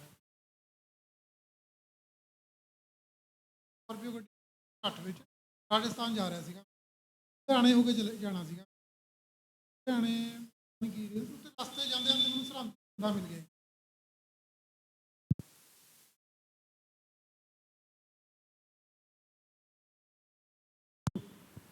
ਉਹਦੇ ਨਾਲ ਮੈਂ ਸਾਂਝੀਆਂ ਗੱਲਾਂ ਕੀਤੀਆਂ ਕਾਫੀ, ਤੇ ਗਿਆਨ ਦੀਆਂ ਗੱਲਾਂ ਸ਼ੁਰੂ ਕਰ ਲਈਆਂ ਜਾਂਦੇ ਨੇ, ਆਦਤ ਸੀਗੀ। ਤੇ ਮੈਨੂੰ ਇਹ ਵੀ ਲੱਗਦਾ ਸੀ ਵੀ ਉਹ ਬੰਦਾ ਮੇਰੇ ਮਤਲਬ ਦਾ ਸ਼ਾਇਦ ਵੀ ਉਹ ਗਿਆਨ ਦੀ ਗੱਲ ਕਰੇਗਾ ਮੇਰੇ ਨਾਲ ਚੰਗੀ, ਜਿਵੇਂ ਮੈਂ ਦੱਸਿਆ ਤੁਹਾਨੂੰ ਕਿ ਕੌਣ ਸੀ।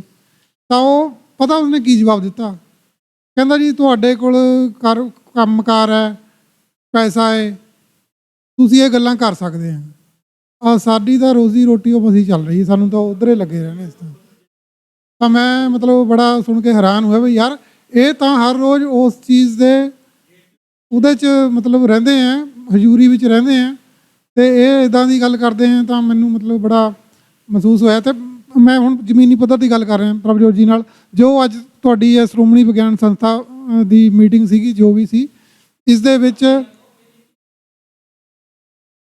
ਚਲੋ ਆਪਣੀ ਹੈ, ਕੋਈ ਗੱਲ ਨਹੀਂ ਮੈਂ ਤਾਂ ਬੜੇ ਇੰਟਰਸਟ ਨਾਲ, ਮੈਂ ਦੇਖੋ ਤੁਹਾਡਾ ਪਿਛਲੀ ਵਾਰੀ ਵੀ ਮੈਂ ਬਰੋਡਕਾਸਟ ਕੀਤਾ ਸੀ, ਉਦੋਂ ਅੱਜ ਮੈਂ ਬਰੋਡਕਾਸਟਿੰਗ ਕੀਤਾ, ਲਾਈਵ ਕੀਤਾ, ਮੈਂ ਬਿਲਕੁਲ ਜੋ ਵੀ ਪੰਜਾਬੀ ਭਾਸ਼ਾ ਲਈ ਕੁਛ ਵੀ ਕੋਈ ਕਰਦਾ ਮੈਂ ਉਹਦੇ ਨਾਲ ਹੈ, ਕੋਈ ਇਹਦੇ ਵਿੱਚ ਹੋ ਨਹੀਂ ਹੈ। ਅਤੇ ਉਹ ਗੱਲ ਲੱਗ ਆ ਕਿ ਬਾਅਦ ਵਿੱਚੋਂ ਮੈਂ ਲੱਖ ਰੁਪਇਆ ਵੀ ਖਰਚਿਆ ਸੀਗਾ ਆਪਣਾ ਇਸ ਦੇ ਲਈ ਕਿ ਮੈਂ ਕੁਛ ਕਰਾਂਗਾ, ਪਰ ਤੁਸੀਂ ਲੇਟ ਹੋ ਗਏ, ਪਤਾ ਨਹੀਂ ਕੀ ਕੀਤਾ ਸੀ, ਕੁਛ ਕੀਤਾ ਨਹੀਂ। ਹੁਣ ਤੁਹਾਡਾ ਕੀ ਪ੍ਰੋਗਰਾਮ ਹੈ ਇਸ ਦੇ ਵਿੱਚ, ਤੁਸੀਂ ਕੀ ਕਰਨ ਜਾ ਰਹੇ ਹੋ ਅੱਗੇ, ਅਤੇ ਇਹਦੇ ਵਿੱਚ ਸਾਡੇ ਲਈ ਕੀ ਤੁਹਾਡੀ ਜਿਹੜੀ ਇੰਸਟਰਕਸ਼ਨ ਹੈ ਜਾਂ ਤੁਹਾਡੇ ਲਈ ਸਾਡੇ ਲਈ ਕੀ ਰੱਖਿਆ ਕਿ ਸਾਡਾ ਕੀ ਖਿਆਲ ਰੱਖਿਆ ਜਾਊਗਾ, ਸਾਨੂੰ ਕੋਈ ਫੰਡ ਪ੍ਰੋਵਾਈਡ ਕਰਾਇਆ ਜਾਊਗਾ, ਕੀ ਕਰਿਆ ਜਾਊਗਾ ਜੀ, ਉਹ ਮੈਂ ਤੁਹਾਡੇ ਤੋਂ ਜਾਣਨਾ ਚਾਹੁੰਦਾ ਕਿ ਤੁਹਾਡੀ ਕੀ ਪਲੈਨਿੰਗ ਹੈ ਜੀ। ਮੁਸ਼ਕਿਲ ਕੁਐਸਚਨ ਆ ਤੁਹਾਡੇ ਦੋਨਾਂ ਦੇ, ਠੀਕ ਹੈ, ਤੁਹਾਡਾ ਵੀ ਇੱਦਾਂ, ਇਹਨਾਂ ਦਾ ਵੀ। ਉਹ ਹੈਗੇ ਨੇ ਸਮਾਜਿਕ, ਠੀਕ ਹੈ, ਮੇਰਾ ਹਾਲੇ ਸਮਾਜਿਕ 'ਤੇ ਕੋਈ ਉੱਤਰ ਨਹੀਂ ਦਿੱਤਾ ਮੈਂ, ਠੀਕ ਹੈ। ਮੈਂ ਇੱਕ ਅੱਜ ਅਪਰੋਚ ਦੱਸੀ ਸੀਗੀ ਵੀ ਕਿਵੇਂ ਬੱਚਿਆਂ ਨੂੰ ਪੜ੍ਹਨਾ ਚਾਹੀਦਾ ਜਾਂ ਪੜ੍ਹਾਉਣਾ ਚਾਹੀਦਾ, ਉਹ ਮਾਪਾ ਆਪ ਵੀ ਕਰ ਸਕਦਾ, ਆਪਣੇ ਘਰੇ ਵੀ ਕਰ ਸਕਦਾ, ਭਾਵੇਂ ਉਹ ਇੱਕ ਰੋਟੀ ਖਿਲਾਉਂਦਾ ਹੋਵੇ ਬੱਚੇ ਨੂੰ ਸਾਰੇ ਦਿਨ ਦੇ ਵਿੱਚ, ਤਾਂ ਵੀ ਉਹ ਮੈਥਡ ਲਾਗੂ ਹੋ ਸਕਦੇ ਨੇ, ਕੀਤੇ ਜਾ ਸਕਦੇ ਨੇ। ਚਾਹੇ ਉਹ 50 ਰੁਪਏ ਦੀ ਕਿਤਾਬ ਲਿਆ ਕੇ ਸ਼ੁਰੂ ਕਰੇ ਤਾਂ ਵੀ ਉਹ ਹੋ ਸਕਦੇ ਨੇ। ਹਾਂ, ਉਹਨਾਂ ਦੀ ਜਿਹੜੀ ਗੁਣਵੱਤਾ ਹੈ ਉਹ ਵੱਧ ਘੱਟ ਹੋ ਸਕਦੀ ਆ। ਬਹੁਤੇ ਵਧੀਆ ਸਕੂਲ 'ਚ ਬਹੁਤੀ ਵਧੀਆ ਸੁਵਿਧਾਵਾਂ ਦੇ ਨਾਲ ਉਹ ਵਧੀਆ ਹੋ ਸਕਦਾ ਕੰਮ, ਘੱਟ ਸੁਵਿਧਾਵਾਂ ਨਾਲ ਉਹ ਕੰਮ ਥੋੜ੍ਹਾ ਹੌਲੀ ਹੋ ਸਕਦਾ, ਪਰ ਹੋ ਸਕਦਾ।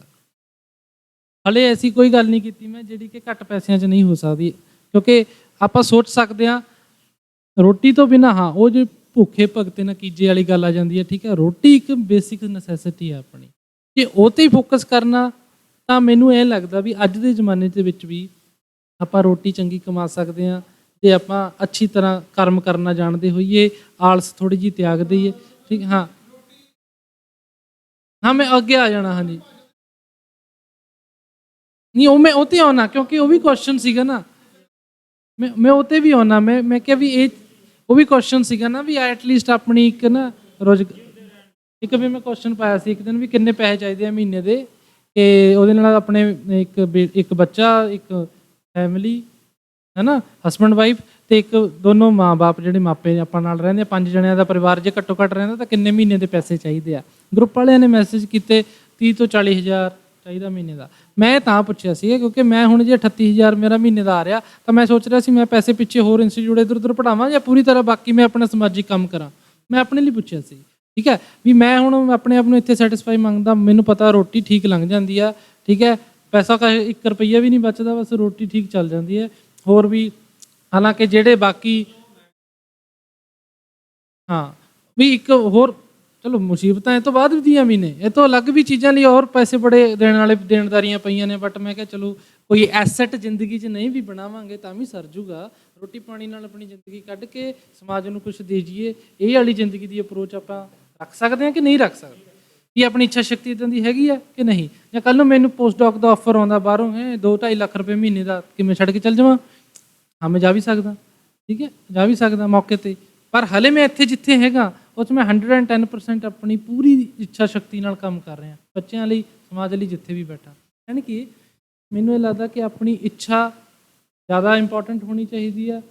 ਮੌਕੇ ਅਤੇ ਆਹ ਸਹੂਲਤਾਂ ਜਿਹੜੀਆਂ ਨੇ ਜਦੋਂ ਹੋਣ ਉਦੋਂ ਵੱਧ ਕੰਮ ਕਰ ਲਓ, ਜਦੋਂ ਨਾ ਹੋਣ ਉਦੋਂ ਆਪਣੇ ਸਰਵਾਈਵਲ ਲਈ ਕੰਮ ਕਰ ਲਓ, ਕੋਈ ਇਸ਼ੂ ਨਹੀਂ ਹੈਗਾ। ਜਦੋਂ ਸਰਵਾਈਵਲ ਲਈ ਕੰਮ ਕਰਨਾ ਉਦੋਂ ਤਾਂ ਕਰਨਾ ਹੀ ਪੈਣਾ, ਉਦੋਂ ਆਪਾਂ ਨਹੀਂ ਭਗਤੀ ਕਰ ਸਕਦੇ, ਆਹ ਨਹੀਂ ਕਰ ਸਕਦੇ। ਪਰ ਜਦੋਂ ਸੌਖੇ ਹੋ ਗਏ ਤਾਂ ਇਹ ਨਹੀਂ ਹੈ ਵੀ ਉਹ ਸੌਖੇਪੁਣੇ ਦੇ ਵਿੱਚ ਇਹ ਸੋਚ ਕੇ ਲਾਲਚੀ ਹੋ ਜਾਈਏ ਕਿ ਯਾਰ ਮਸਾਂ ਤਾਂ ਮਾਲ ਮਿਲਿਆ, ਸਮਝੇ ਗੱਲ, ਉਹ ਚੀਜ਼ ਨਹੀਂ ਆਉਣੀ ਚਾਹੀਦੀ ਇਨਸਾਨ ਦੇ ਵਿੱਚ। ਜਿਵੇਂ ਤੁਸੀਂ ਇੱਕ ਬੇਸਿਕ ਕੁਐਸਚਨ ਕੀਤਾ ਸੀਗਾ ਕਿ ਸਮਾਜ ਦੇ ਵਿੱਚ ਜਿਹਦੇ ਕੋਲ ਜ਼ਿਆਦਾ ਪੈਸਾ ਹੈ ਅਤੇ ਜਿਹਦੇ ਕੋਲ ਘੱਟ ਪੈਸਾ, ਉਹਨੂੰ ਟੈਕਸ ਜ਼ਿਆਦਾ ਲਾ ਦਿਓ, ਇਹਨੂੰ ਥੋੜ੍ਹਾ ਜਿਹਾ ਕੀ ਹੈ ਛੋੜ ਦੇ ਦਿਓ। ਇਹਦੇ ਵਿੱਚ ਮੇਰੇ ਬੇਸਿਕ ਕੁਐਸਚਨ ਨੇ, ਇਹ ਸਿੱਧਾ ਮਾਰਕਸਵਾਦ ਨੂੰ ਕੁਐਸਚਨ ਨੇ, ਸਿੱਧੇ ਕਿਵੇਂ। ਮੰਨ ਲਓ ਇੱਕ ਕਲਾਸ ਆ, 10 ਬੱਚੇ ਆ, 2 ਬੱਚੇ ਜੈਨੇਟਿਕਲੀ ਬਹੁਤ ਅੱਛੀ ਜਾਣਕਾਰੀ ਲੈ ਕੇ ਆਏ ਆ, ਪਤਾ ਨਹੀਂ ਕਿੰਨੇ ਕਰੋੜਾਂ ਸਾਲ ਦੀ ਉਹਨਾਂ ਦੇ ਅੰਦਰ ਉਹ ਹੈਗੀ ਆ, ਉਹ ਨੈਚੁਰਲੀ ਇੰਟੈਲੀਜੈਂਟ ਬੱਚਾ ਬਹੁਤ, 2 ਨਹੀਂ ਹੈਗੇ, ਜਿੰਨਾ ਮਰਜ਼ੀ ਸੋਹਣਾ ਪੜ੍ਹਾ ਲਓ ਉਹਦੇ ਬਰਾਬਰ ਨਹੀਂ ਪਹੁੰਚ ਪਾਉਂਦਾ। ਇੱਦਾਂ ਦਾ ਹੁੰਦਾ? ਦੱਸੋ, ਇੱਦਾਂ ਹੁੰਦਾ? ਕਿ ਬਹੁਤ ਬਿਲਕੁਲ ਪਰਫੈਕਟ ਪੜ੍ਹਾ ਦਈਏ ਕਿ 10 ਦੇ 10 ਨੂੰ ਬਹੁਤ ਹੀ ਬਰਾਬਰ ਦੀ ਸਮਝ ਆ ਜਾਊਗੀ, ਇਦਾਂ ਹੁੰਦਾ ਨਹੀਂ। ਤੁਸੀਂ ਨੈਚੁਰਲੀ ਦੱਸੋ ਨਾ ਪਹਿਲਾਂ, ਇਦਾਂ ਆਪਾਂ ਨੂੰ ਮਿਲਦੀ ਹੈ ਇਦਾਂ ਦੀ, ਜਾਂ ਮਤਲਬ ਕਿ ਆਪਾਂ ਜੇ ਇਦਾਂ ਮਤਲਬ ਨੈਚੁਰਲ ਵੀ ਕੁਦਰਤ ਨੇ ਦਿੱਤੀ ਹੈ ਇਹ ਚੀਜ਼ ਹੈ। ਮੈਂ ਸਮਝਦਾ ਤੁਹਾਡੀ ਗੱਲ, ਉਹ ਪਹਿਲਾਂ ਤੋਂ ਮੈਂ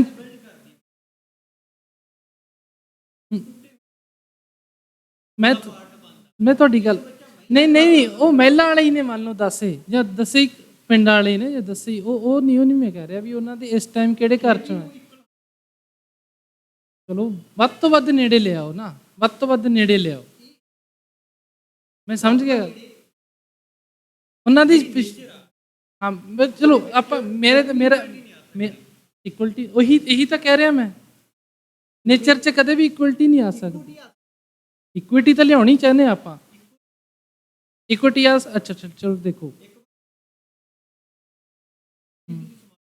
ਨਹੀਂ ਪਹਿਲਾਂ ਤੁਸੀਂ ਮੇਰੀ ਗੱਲ ਤਾਂ ਸੁਣੋ, ਮੇਰੀ ਗੱਲ ਤਾਂ ਸੁਣੋ। ਤੁਸੀਂ ਸਭ ਤੋਂ ਬਰਾਬਰ ਦੇ 10 ਬੱਚੇ ਚੁਣ ਲਓ ਵੀ ਉਹਨਾਂ ਦੇ ਮਾਪੇ ਵੀ ਇੱਕੋ ਜਿਹੇ ਹੋਣ ਲਗਭਗ, ਠੀਕ ਹੈ, ਤੁਸੀਂ ਚੁਣ ਲਓ ਕੋਈ ਨਾ।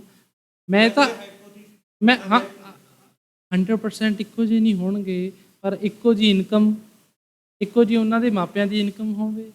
ਮੰਨ ਲਓ ਸਾਰਿਆਂ ਕੋਲ ਇੱਕੋ ਜਿਹੀ ਜ਼ਮੀਨ ਹੋਵੇ ਜਾਂ ਨਾ ਜ਼ਮੀਨ ਹੋਵੇ, ਇੱਕੋ ਜਿਹੀ ਵੱਧ ਤੋਂ ਵੱਧ ਕੰਡੀਸ਼ਨਾਂ ਇਕੱਠੀਆਂ ਲੈ ਲਓ ਨਾ, ਵੱਧ ਤੋਂ ਵੱਧ ਇੱਕੋ ਜਿਹੇ ਲੈ ਲਓ। ਆਪਾਂ ਐਕਸਪੈਰੀਮੈਂਟ ਕਰ ਰਹੇ ਹਾਂ, ਆਪਾਂ ਕੋਈ ਧਾਰਨਾ ਨਹੀਂ ਬਣਾ ਰਹੇ, ਇਹ 'ਚ ਮੇਰਾ ਕੋਈ ਰਿਜ਼ਲਟ ਨਹੀਂ ਹੈਗਾ। ਇਹ ਮੈਂ ਇੱਕ ਐਕਸਪੈਰੀਮੈਂਟ ਪ੍ਰਪੋਜ਼ ਕਰ ਰਿਹਾ as a scientist, as a ਖੋਜੀ। ਉਹਨੂੰ ਮੈਂ ਕੁਐਸਚਨ ਕਰ ਰਿਹਾ ਕਿ ਆਪਾਂ ਇਹ ਤਾਂ ਜਾਣੀਏ ਵੀ ਇਦਾਂ ਦਾ ਸਿਸਟਮ ਜਿਹੜਾ ਤੁਸੀਂ ਚਾਹੁੰਦੇ ਹੋ ਕਿ ਕੁਦਰਤ ਅਲਾਓ ਕਰਦੀ ਹੈ, ਇਹ ਕੁਐਸਚਨ ਹੈ ਨਾ। ਦੇਖੋ ਕਿਉਂਕਿ ਫੇਲੀਅਰ ਬਹੁਤ ਆਇਆ ਇਹਨਾਂ ਸਿਸਟਮਾਂ ਦੇ ਵਿੱਚ। ਕਈ ਦੇਸ਼ਾਂ ਨੇ ਟਰਾਈ ਕੀਤਾ ਇਸ ਤਰ੍ਹਾਂ ਦਾ, ਬਟ ਫੇਲੀਅਰ ਫਿਰ ਤੋਂ ਆ ਜਾਂਦਾ। ਜਿਵੇਂ ਸਾਹਿਬ ਸਿੰਘ, ਬਟ ਉਹੀ ਤਾਂ ਕਿਹਾ ਇਹਨੂੰ ਆਪਾਂ, ਉਹੀ ਕਹਿ ਰਹੇ ਹਾਂ ਮੈਂ, ਉਹ ਰੀਸਟਰਕਚਰ ਹੋ ਕੇ ਦੁਬਾਰਾ ਬਣਨੀ ਹੈ, ਉਹ 'ਚ ਸੁਧਾਰ ਹੋਣੇ ਆ, ਅਗਲੀ ਕੋਸ਼ਿਸ਼ 'ਚ ਸੁਧਾਰ ਵੀ ਹੋਣੇ ਆ। ਬਿਲਕੁਲ ਸੇਮ ਨਹੀਂ ਚੱਲ ਸਕਦੇ ਤੁਸੀਂ ਅਗਲੀ ਕੋਸ਼ਿਸ਼ 'ਚ।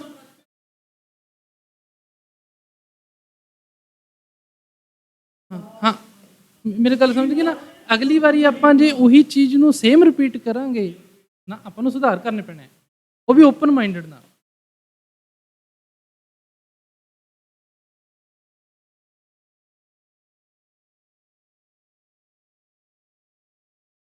ਨਹੀਂ ਉਹ ਠੀਕ ਹੈ, ਉਹ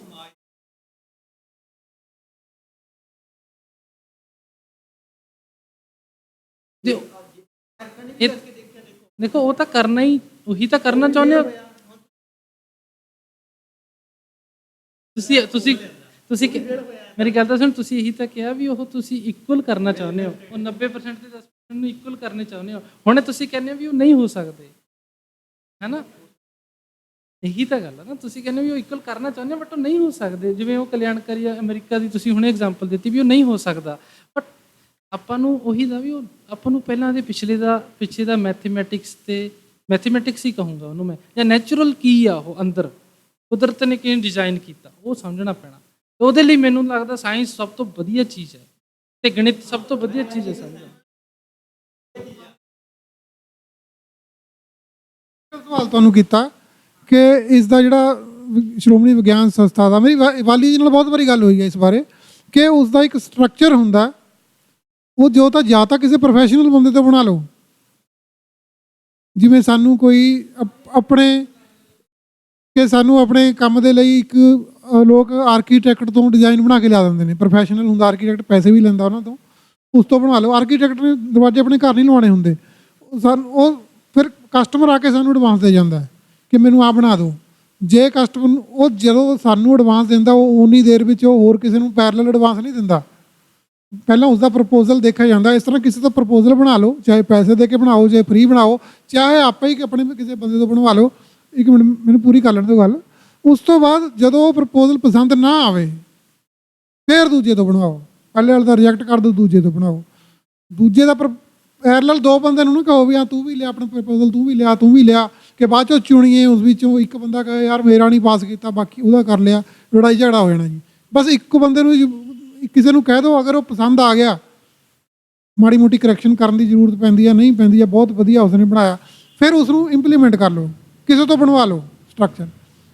ਨਹੀਂ ਆਉਂਦਾ, ਨਹੀਂ ਉਹ ਪਸੰਦ ਆਉਂਦਾ, ਉਹ ਦੂਜੇ ਤੋਂ ਬਣਵਾ ਲਓ। ਉਸ ਤੋਂ ਬਾਅਦ ਜਿਵੇਂ ਕਸਟਮਰ ਕਹਿੰਦਾ ਵੀ ਆ ਸਾਡਾ ਐਡਵਾਂਸ ਮੋਡ ਵੀ ਅਸੀਂ ਨਹੀਂ ਤੇਰੇ ਤੋਂ ਕੰਮ ਕਰਾਉਣਾ, ਸਾ ਹੋਰ ਤੋਂ ਕਰਾਵਾਂਗਾ, ਤੇਰਾ ਕੰਮ ਵਧੀਆ ਨਹੀਂ ਸੀ, ਅੱਗੇ ਨੂੰ ਅਸੀਂ ਤੇਰੇ ਤੋਂ ਨਹੀਂ ਕਰਾਉਣਾ, ਤਾਂ ਉਹਦਾ ਮਤਲਬ ਕਰਕੇ ਤੁਸੀਂ ਕਿਸੇ ਤੋਂ ਕਰਵਾ ਲਓ। ਅਤੇ ਉਸ ਸਟਰਕਚਰ ਦੇ ਵਿੱਚ ਤੁਸੀਂ ਕੀ ਇਹਦੇ ਵਿੱਚ ਕਰਨਾ ਚਾਹੁੰਦੇ ਆ, ਕੀ ਇਸਦਾ ਉਦੇਸ਼ ਹੈ, ਕਿ ਉਹ ਤੁਸੀਂ ਕੋਈ ਪ੍ਰੈਕਟੀਕਲ ਗੱਲ ਨਹੀਂ ਦੱਸ ਰਹੇ। ਮੈਂ ਚਾਹੁੰਦਾ ਫਿਰ ਉਸ ਤੋਂ ਬਾਅਦ ਆਪਾਂ ਰਿਕਾਰਡਿੰਗ ਬੰਦ ਕਰੀਏ ਅਤੇ ਆਪਣੀ ਜੇ ਹੋਰ ਕੋਈ ਆਮ ਗੁੱਲੀਆਂ ਗੱਲਾਂ ਕਰਨੀਆਂ ਆਪਣੀਆਂ ਉਹ ਕਰੀਏ।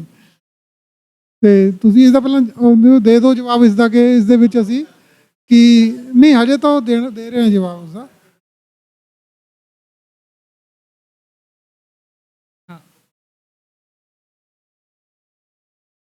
ਦੇਖੋ ਤੁਸੀਂ ਸਿੱਧਾ ਸਵਾਲ ਕੀਤਾ ਕਿ ਆਪਾਂ ਸੰਸਥਾ ਚੋਂ ਕੱਢਣਾ ਪਾਉਣਾ ਕੀ ਆ, ਠੀਕ ਹੈ ਅੱਗੇ, ਹਾਂ ਠੀਕ ਹੈ ਨਾ, ਹਾਂ ਸਟਰਕਚਰ ਕੀ ਆ ਜਾਂ ਇਹ ਚੋਂ ਆਪਾਂ ਅੱਗੇ ਕਿਵੇਂ ਲੈ ਕੇ ਜਾਣਾ ਇਹਨੂੰ, ਜੇ ਇਸ ਟਾਈਮ ਕੁਝ ਬਣ ਗਿਆ ਤਾਂ ਇਹ ਤੋਂ ਅੱਗੇ ਕਿਵੇਂ ਲੈ ਕੇ ਜਾਣਾ।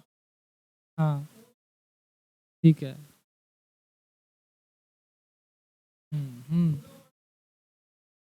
ਨਾ ਇਹ ਦੇਖੋ ਇਹਦੇ ਵਿੱਚ ਮੈਨੂੰ ਹਲੇ ਸੰਸਥਾ ਦਾ ਕੋਈ ਮੇਰੇ ਹਿਸਾਬ ਦੇ ਨਾਲ ਕੋਈ ਮੈਂ ਇਹਦਾ ਸਟਰਕਚਰ ਨਹੀਂ ਬਣਾਇਆ।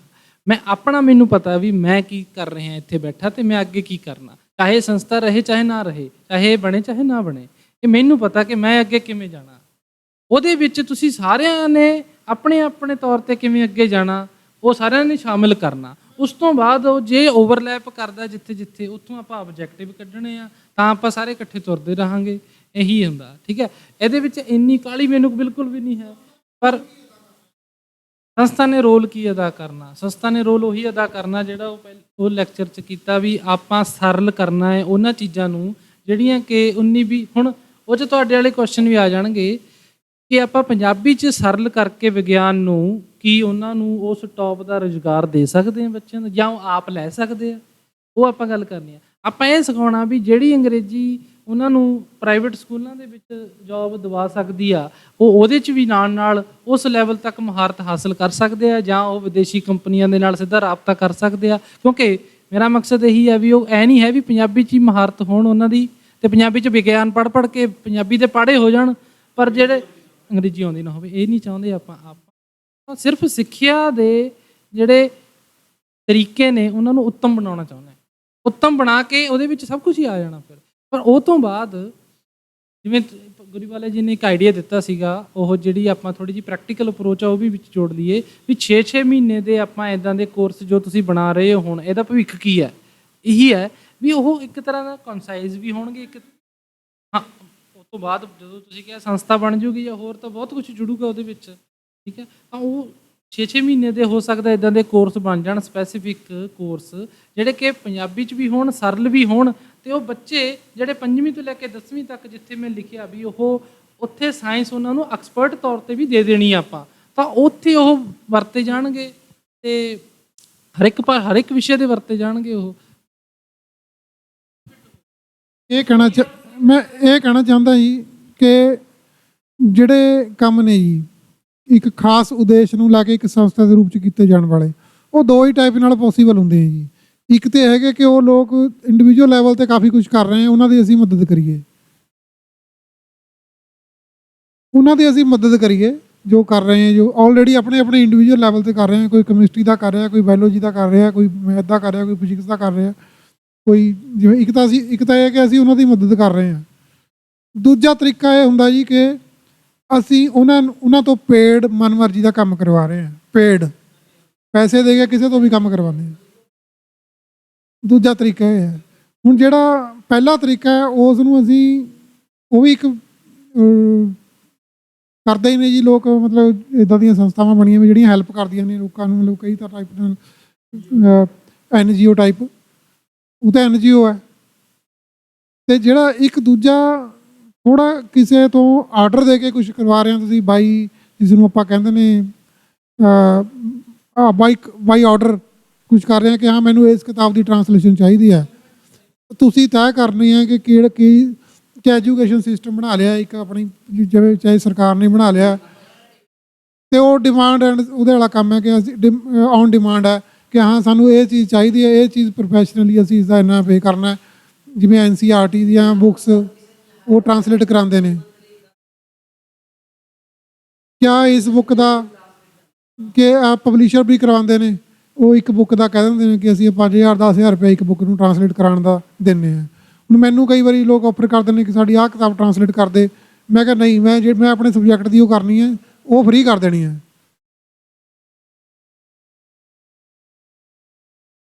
ਜਵਾਬ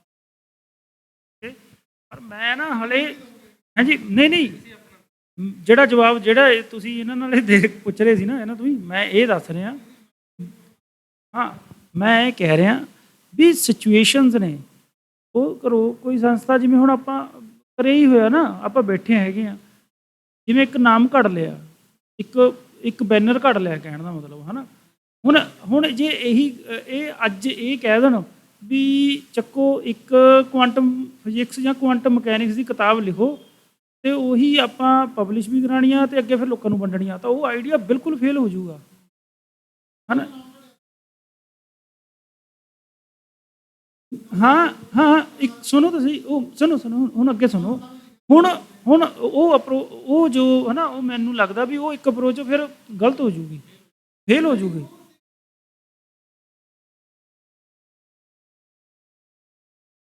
ਜਾਂ ਆਪਾਂ 4 ਬੰਦੇ ਮਿਲ ਕੇ ਵੀ ਇਹ ਗੱਲ ਕਰ ਲਈਏ ਨਾ ਵੀ ਜੇ ਆਪਾਂ 4 ਬੰਦੇ ਮਿਲ ਕੇ ਇੱਕ ਕਹਿ ਦਈਏ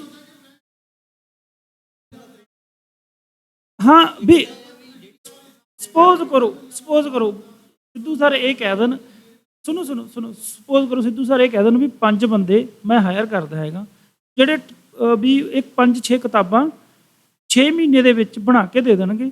ਹੁਣ ਉਹ 6 ਕਿਤਾਬਾਂ ਦਾ ਕਰਨਾ ਕੀ ਆ, ਉਹ ਇੱਕ ਪਹਿਲਾਂ ਤਾਂ ਦੇਖਣਾ ਹੈਗਾ ਵੀ ਇਹ ਕਿਹੜੀ ਪਬਲਿਕ ਨੂੰ ਦੇਣਾ, ਉਹਦੀ ਕਿਹੜੀ ਡੋਮੇਨ ਆ, ਵੀ ਪਬਲਿਕ ਦੀ ਆ ਕਿ ਉਹ ਕਾਲਜ ਲੈਵਲ 'ਤੇ ਆ, ਸਕੂਲ ਲੈਵਲ 'ਤੇ ਆ, ਉਹਨਾਂ ਨੂੰ ਕਿਵੇਂ ਵੰਡਣੀ ਆ, ਉਦੋਂ ਫਿਰ ਕੰਮ ਕਿਵੇਂ ਲੈਣਾ ਹੈਗਾ, ਹੈ ਨਾ ਜੀ। ਉਹ ਫਿਰ ਇੱਕ ਅਲੱਗ ਸਟਰਕਚਰ ਬਣ ਜੂਗਾ ਔਰ ਉਸ ਤੋਂ ਬਾਅਦ ਉਹ ਸ਼ਾਇਦ ਚੱਲੇ ਨਾ ਚੱਲੇ, ਵੱਧ ਵੀ ਇਹ ਵੀ ਹੋ ਸਕਦਾ ਵੀ ਚੱਲ ਵੀ ਪਵੇ, ਬਟ ਰਿਸਕ ਉਨਾ ਹੀ ਆ ਨਾ। ਤਾਂ ਆਪਣਾ ਪਹਿਲਾ ਕੰਮ ਜਿਹੜਾ ਮੇਰੇ ਹਿਸਾਬ ਨਾਲ ਇਹ ਹੋਣਾ ਚਾਹੀਦਾ ਵੀ ਆਪਾਂ ਪਬਲਿਕ ਡੋਮੇਨ ਆ ਨਾ ਉਹ ਸਟਰੋਂਗ ਕਰ ਲਈਏ। ਜਿਵੇਂ ਆਪਾਂ ਅੱਜ 6 ਜਾਣੇ ਆ,